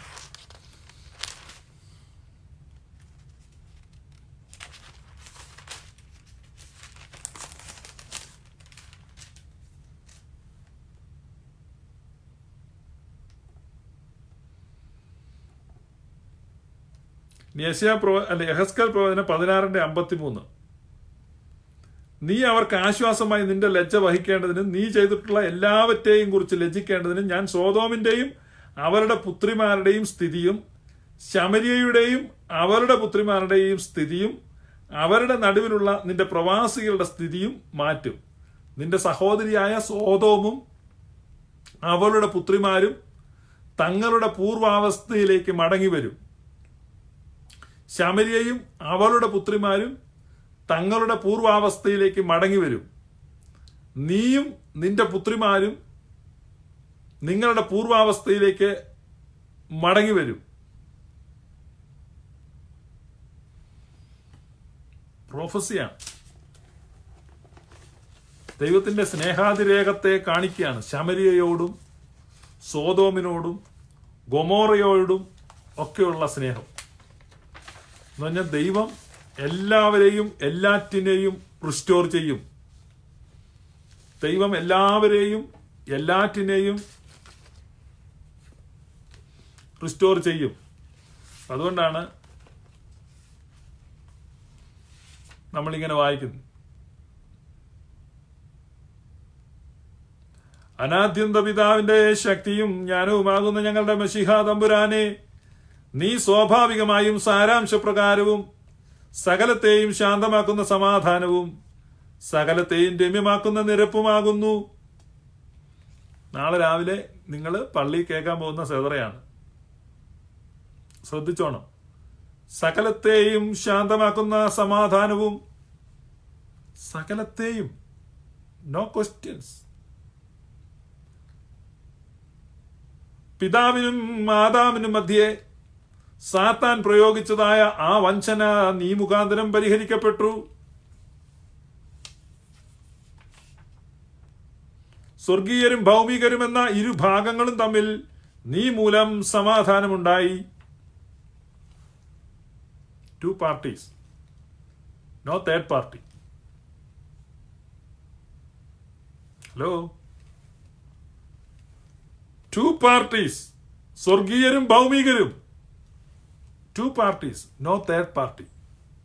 സ്വർഗീയരും ഭൗമികരും നരകസ്ഥരും എന്ന് 3ആയിട്ടാണ് വെസ്റ്റേൺ തിയോളജിയിൽ തിരിച്ചു വച്ചിരിക്കുന്നത്. No third party. സ്വർഗീയരും ഭൗമികരും എന്ന ഇരുഭാഗങ്ങളും തമ്മിൽ നീ മൂലം സമാധാനമുണ്ടായി. സമുദ്രക്ഷോഭത്താൽ പീഡിതനായ നോഹിന്റെ പെട്ടകത്തെ നീ ശാന്തമാക്കി. ഞങ്ങളുടെ പാപങ്ങളാൽ സൃഷ്ടിയെ ഒന്നടങ്കം നശിപ്പിക്കത്തക്കവണ്ണം സംഭവിച്ചതായ ജലപ്രളയത്തിൽ നിന്ന് ഭൂമിക്ക് നീ സമാധാനം നൽകി. നിന്റെ സമാധാനം ചെങ്കടലിനുള്ളിൽ വഴിയുണ്ടാക്കി. അതിന്റെ ഓളങ്ങൾക്കിടയിൽ കൂടെ നടക്കത്തക്കവണ്ണം ഇസ്രായേലിന്റെ കാലടികളെ നിന്റെ സമാധാനം നയിച്ചു. വൃക്ഷങ്ങളുടെ ഇടയിൽ വെച്ച് ഹൗവയെ സർപ്പം ചൂളമിട്ട് വിളിച്ചത് മൂലമുണ്ടായ ശണ്ടയ്ക്ക് നിന്റെ സമാധാനം പരിഹാരമുളവാക്കി. ഗബ്രിയേൽ വഴിയായുള്ള നിന്റെ സമാധാനം മനുഷ്യവർഗത്തിൽ നിന്ന് നെടുവീർപ്പുകൾ മൂലം സംഭരിക്കപ്പെട്ടിരുന്ന ശാപത്തെ നീക്കിക്കളഞ്ഞു. ശിഷ്യന്മാർക്കെതിരെ ഉയർന്നതായ സമുദ്രക്ഷോഭം നിന്റെ ദിവ്യ സമാധാനം മൂലം ശാന്തമാക്കപ്പെട്ടു. ഉന്നതത്തെയും ആഴത്തെയും അവയിലുള്ള സകലത്തെയും നിരപ്പാക്കിയ പിതാവിന്റെ സമാധാനമായ കർത്താവെ, നിന്റെ പുനരുത്ഥാനത്തിന്റെ വിശുദ്ധ ദിനത്തിൽ വിശുദ്ധാത്മാവിന്റെ തിളപ്പോടുകൂടെ വിശുദ്ധ ചുംബനം മൂലം അന്യോന്യം ആലിംഗനം ചെയ്യുവാൻ ഞങ്ങൾക്ക് കൃപ നൽകണമേ. അതുമൂലം ദുർവികാരഭരിതമല്ലാത്ത ആത്മീയ ഐക്യത്താൽ ഞങ്ങൾ നിന്നോടും പരസ്പരവും ബന്ധിക്കപ്പെടുമാറാകണമേ. നീ മൂലം ഞങ്ങൾക്ക് പ്രദാനം ചെയ്യപ്പെട്ട നിരപ്പും സമാധാനവും കൊണ്ട് ഞങ്ങൾ നിറയുമാറാകണമേ. Very long സെതറ. ഞാനിത് വായിച്ച് അതിന്റെ സസ്പെൻസ് കളയുന്നില്ല. നിങ്ങൾ നാളത്തെ ശുശ്രൂഷ ലിസൺ ചെയ്യുക. പള്ളിയിൽ പോകാൻ പറ്റാത്തതുകൊണ്ട് ഓൺലൈനിലൊക്കെ ലിസൺ ചെയ്യാൻ പറ്റുന്നവർക്ക് ലിസൺ ചെയ്യുക. സെതറ വായിക്കുന്ന ബഹുമാനപ്പെട്ട പട്ടക്കാർ ജനങ്ങൾക്ക് മനസ്സിലാകുന്ന രീതി വായിക്കുക. ഈ അടുത്ത കാലത്തായിട്ട് ഞാൻ കേൾക്കുന്ന ഓൺലൈൻ ശുശ്രൂഷകളിലെ എല്ലാ വൈദികരും തന്നെ വളരെ ബ്യൂട്ടിഫുൾ ആയിട്ടാണ് ഇത് വായിക്കുന്നത്. ചില ആളുകൾ പറയാതെ പണ്ട് ഇത് കേട്ടാൽ മനസ്സിലാകത്തില്ല. ഇപ്പം വളരെ എല്ലാവരും നല്ല നല്ല ക്ലാരിറ്റിയിലാണ് വായിക്കുന്നത്. അതുകൊണ്ട് നാളത്തെ ശുശ്രൂഷകൾ നിങ്ങൾ ശ്രദ്ധിക്കുക. അതിനകത്ത് നിങ്ങൾക്ക് ഈ ബ്യൂട്ടിഫുൾ സെതറ നിങ്ങൾക്ക് കേൾക്കാൻ പറ്റും.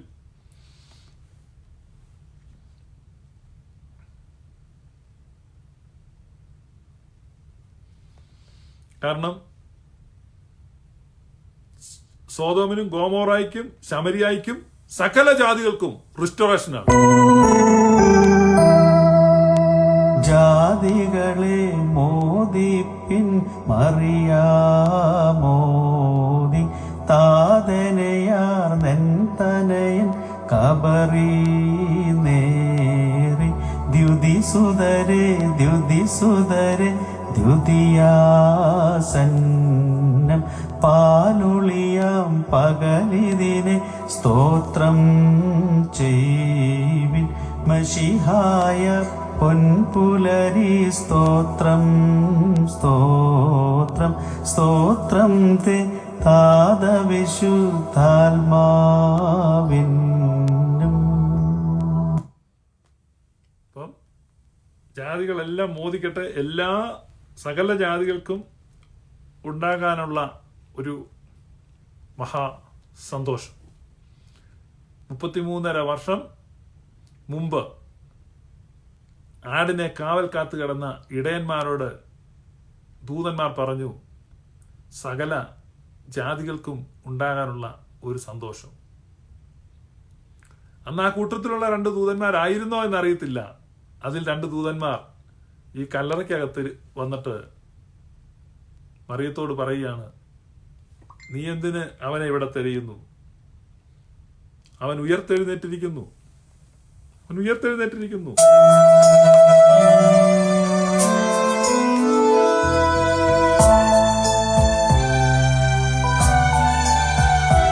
മോദം ഭൂസ്വർഗങ്ങൾ ഉദ്ധാനത്താൽ ചേർത്തോനെ മോദം നൽകി സഭയെ സ്ലീബായാൽ കാത്ത് ദേവേശ ദയ ചെയ്തിടേണം. ലജ്ജിതരായി കുരിശിച്ചോ നമ്പിയൊരന്യർക്കാനന്ദം ഉദ്ധാനത്താൽ സഭയും സുതരും പാടുന്നു ദേവേശ ദയ ചെയ്തിടേണം. ഉത്ഥാന പെരുന്നാളിൽ മോദിപ്പിച്ചോനേ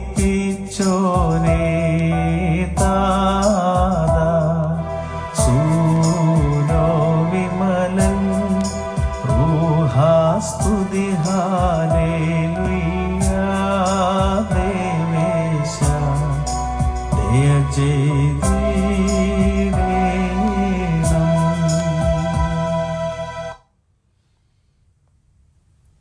മശിഹ മരണത്തെ ചവിട്ടിക്കൊന്നിരിക്കുന്നു. That's a good news, nothing else. അതാണ് ഗുഡ് ന്യൂസ്, അതാണ് സുവിശേഷം. മശിഹ മരണത്തെ കൊന്നുകളഞ്ഞിരിക്കുന്നു. നമ്മൾ ഇത്ര നാൾ പറഞ്ഞല്ല സുവിശേഷം. ജാതികളെ മോദിപ്പി, അതാണ് സുവിശേഷം. എല്ലാ ജാതികളും സന്തോഷിക്കട്ടെ. എല്ലാ ജാതികളും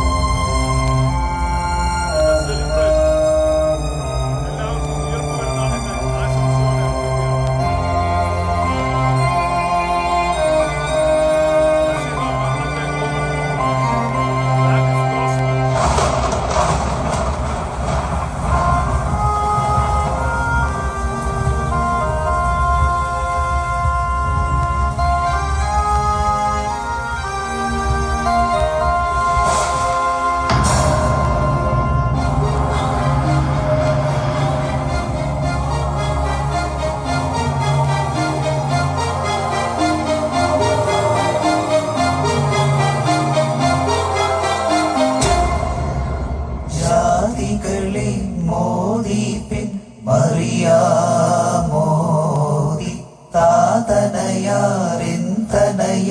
കബറി നേരി ദ്യുതിസുതരെ ദ്യുതിസുതരെ ദ്യുതിയാസന്നം പാരുളിയാം പകലിതിനെ സ്തോത്രം ചെയ്യും.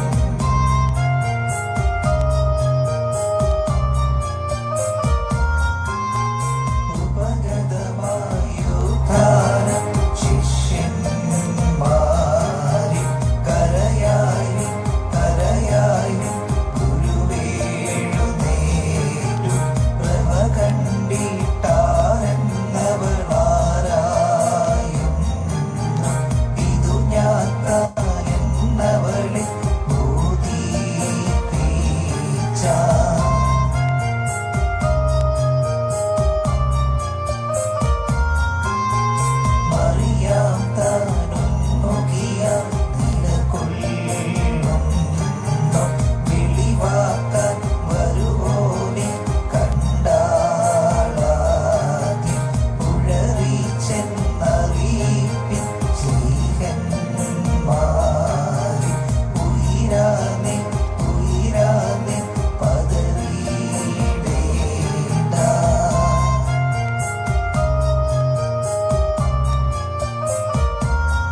മശിഹായ പൊൻപുലരി സ്തോത്രം സ്തോത്രം സ്തോത്രം തേ താതവിശുദ്ധാത്മാവിനും. സെലസ്റ്റിയൽ ഡ്രാമ അവസാനിക്കുകയാണ്. സ്വർഗം ഭൂമിയിലേക്ക് ഇറങ്ങി വന്നു. പിതാവും പുത്രനും പരിശുദ്ധാത്മാവും മനുഷ്യവർഗത്തോട് ഇടപെട്ടു. അതുകൊണ്ട് ലാസ്റ്റ് നോയമ്പ് തീരുമ്പോൾ ലാസ്റ്റ് സൂഗീസോ പാടി അവസാനിപ്പിക്കുകയാണ്. ഇപ്പൊ പറയാണ്, മശിഹായായ പുലരിയെ നിനക്ക് സ്തോത്രം, U are the true light. എന്നിട്ട് പറയാണ് പിതാവിനും പരിശുദ്ധാത്മാവിനും സ്തോത്രം. കാരണം ആദ്യം മുതൽ പരിശുദ്ധ അമ്മയുടെ അരിക്കൽ ഗബ്രിയേൽ ദൂതൻ വരുന്നത് മുതൽ it was an act of Trinity. വചനം മാംസമായതും യേശു കർത്താവ് സ്നാനപ്പെട്ടതും അത്ഭുതങ്ങൾ ചെയ്തതും കുരിശിൽ മരിച്ചതും ഉയർത്തെഴുന്നേറ്റതും എല്ലാം it was an act of Trinity. ഇത് അവസാനം ഇതൊരു സൂഗീസോയാണ്. സൂഗീസോ എന്ന് പറഞ്ഞാൽ ആക്ച്വൽ സംഭവമല്ല, കവിയുടെ ഭാവനയാണ്.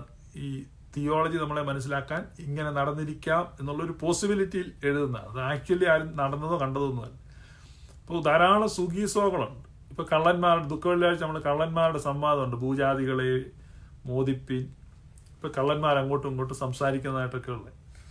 ഇതൊരു സുഗീസോയാണ് ഇപ്പൊ നമ്മൾ കേട്ടത്, ജാതികളെ മോദിപ്പിൻ. ആ സുഗീസോയോടുകൂടെയാണ് ഈ ശുശ്രൂഷകൾ അവസാനിക്കുന്നത്.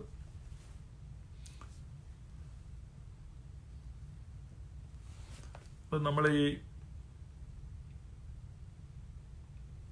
നോയമ്പിന്റെ അവസാന ഭാഗത്തേക്ക് വന്നിരിക്കുകയാണ്. ട്രൂ ഗോസ്പൽ മലങ്കരയിൽ അട്ടിമറിക്കപ്പെട്ടു. നമ്മൾ കേട്ട സുവിശേഷം, ഇന്നും കേട്ടുകൊണ്ടിരിക്കുന്ന സുവിശേഷം, നമ്മളിൽ പലരും ഗ്രഹിച്ച സുവിശേഷം തെറ്റായ സുവിശേഷമായിരുന്നു. യഥാർത്ഥ സുവിശേഷം മശിഹ മരണത്തെ കൊന്നു എന്നുള്ള സുവിശേഷം. അതുകൊണ്ട് നിങ്ങൾ സത്യസുവിശേഷത്തിന്റെ വാഹകരായിരിക്കുവാൻ ദൈവത്തിന്റെ പരിശുദ്ധ റൂഹ നിങ്ങളെ സഹായിക്കട്ടെ.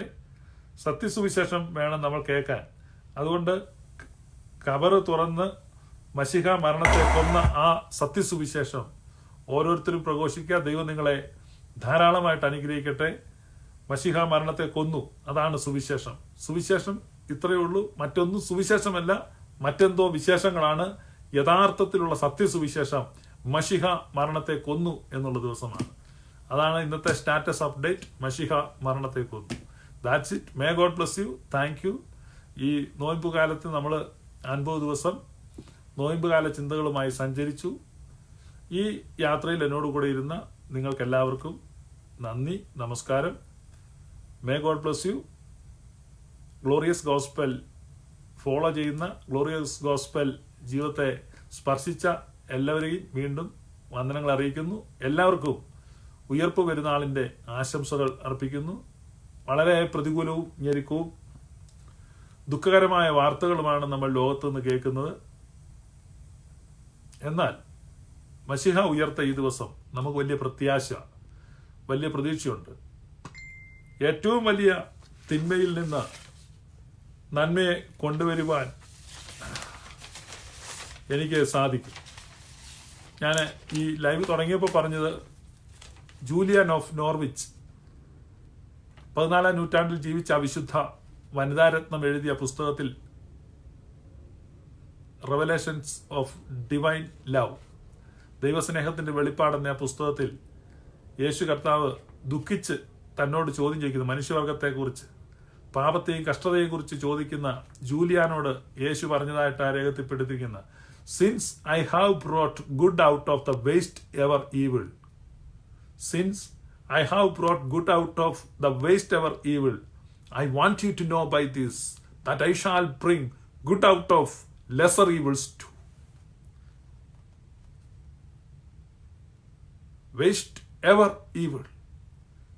That was the crucifixion of Jesus Christ. He could bring goodness, hope and victory out of it. Since I have brought good out of waste evil. ലോകത്തിലെ ഏറ്റവും വലിയ തിന്മയിൽ നിന്ന്, ആ സത്യം ക്രൂശിക്കപ്പെട്ട, പ്രഭ ബന്ധിക്കപ്പെട്ട, സൂര്യൻ ഇരുണ്ടുപോയ ആ മഹാതിന്മയിൽ നിന്ന് എനിക്ക് നന്മയെ കൊണ്ടുവരാൻ കഴിയുമെങ്കിൽ I want you to know Julian, I want you to know. 14-ാം നൂറ്റാണ്ടിലെ ജൂലിയനോട് കർത്താവ് നൽകിയ സന്ദേശം നിങ്ങൾ ഓരോരുത്തരോടും ഇന്ന് നൽകുകയാണ്. He wants us to know this great thing. നമ്മൾ ഇത് അറിയണമെന്ന് കർത്താവ് ആഗ്രഹിക്കുന്നു. ഏറ്റവും വേസ്റ്റ് ഈവിളിൽ നിന്ന് നന്മയെ കൊണ്ടുവന്ന, റിസറക്ഷനെ കൊണ്ടുവന്ന കർത്താവ്, ഇത് ലെസർ ഈവിളാണ്. I want you to know by this that I shall bring good out of all lesser evils. ആ ക്രൂശീകരണത്തെക്കാൾ ഗ്രേറ്റ് ഈവിൾ ലോകത്തില്ല. All other evils are lesser. So he could easily bring good out of lesser evils. അതാണ് പൗലോസ് പറയുന്നത്, ക്രിസ്തുവിനെ മരിച്ചവരിൽ നിന്ന് ഉയർപ്പിച്ചവന്റെ ആത്മാവ് നിങ്ങളിൽ വസിക്കുന്നു.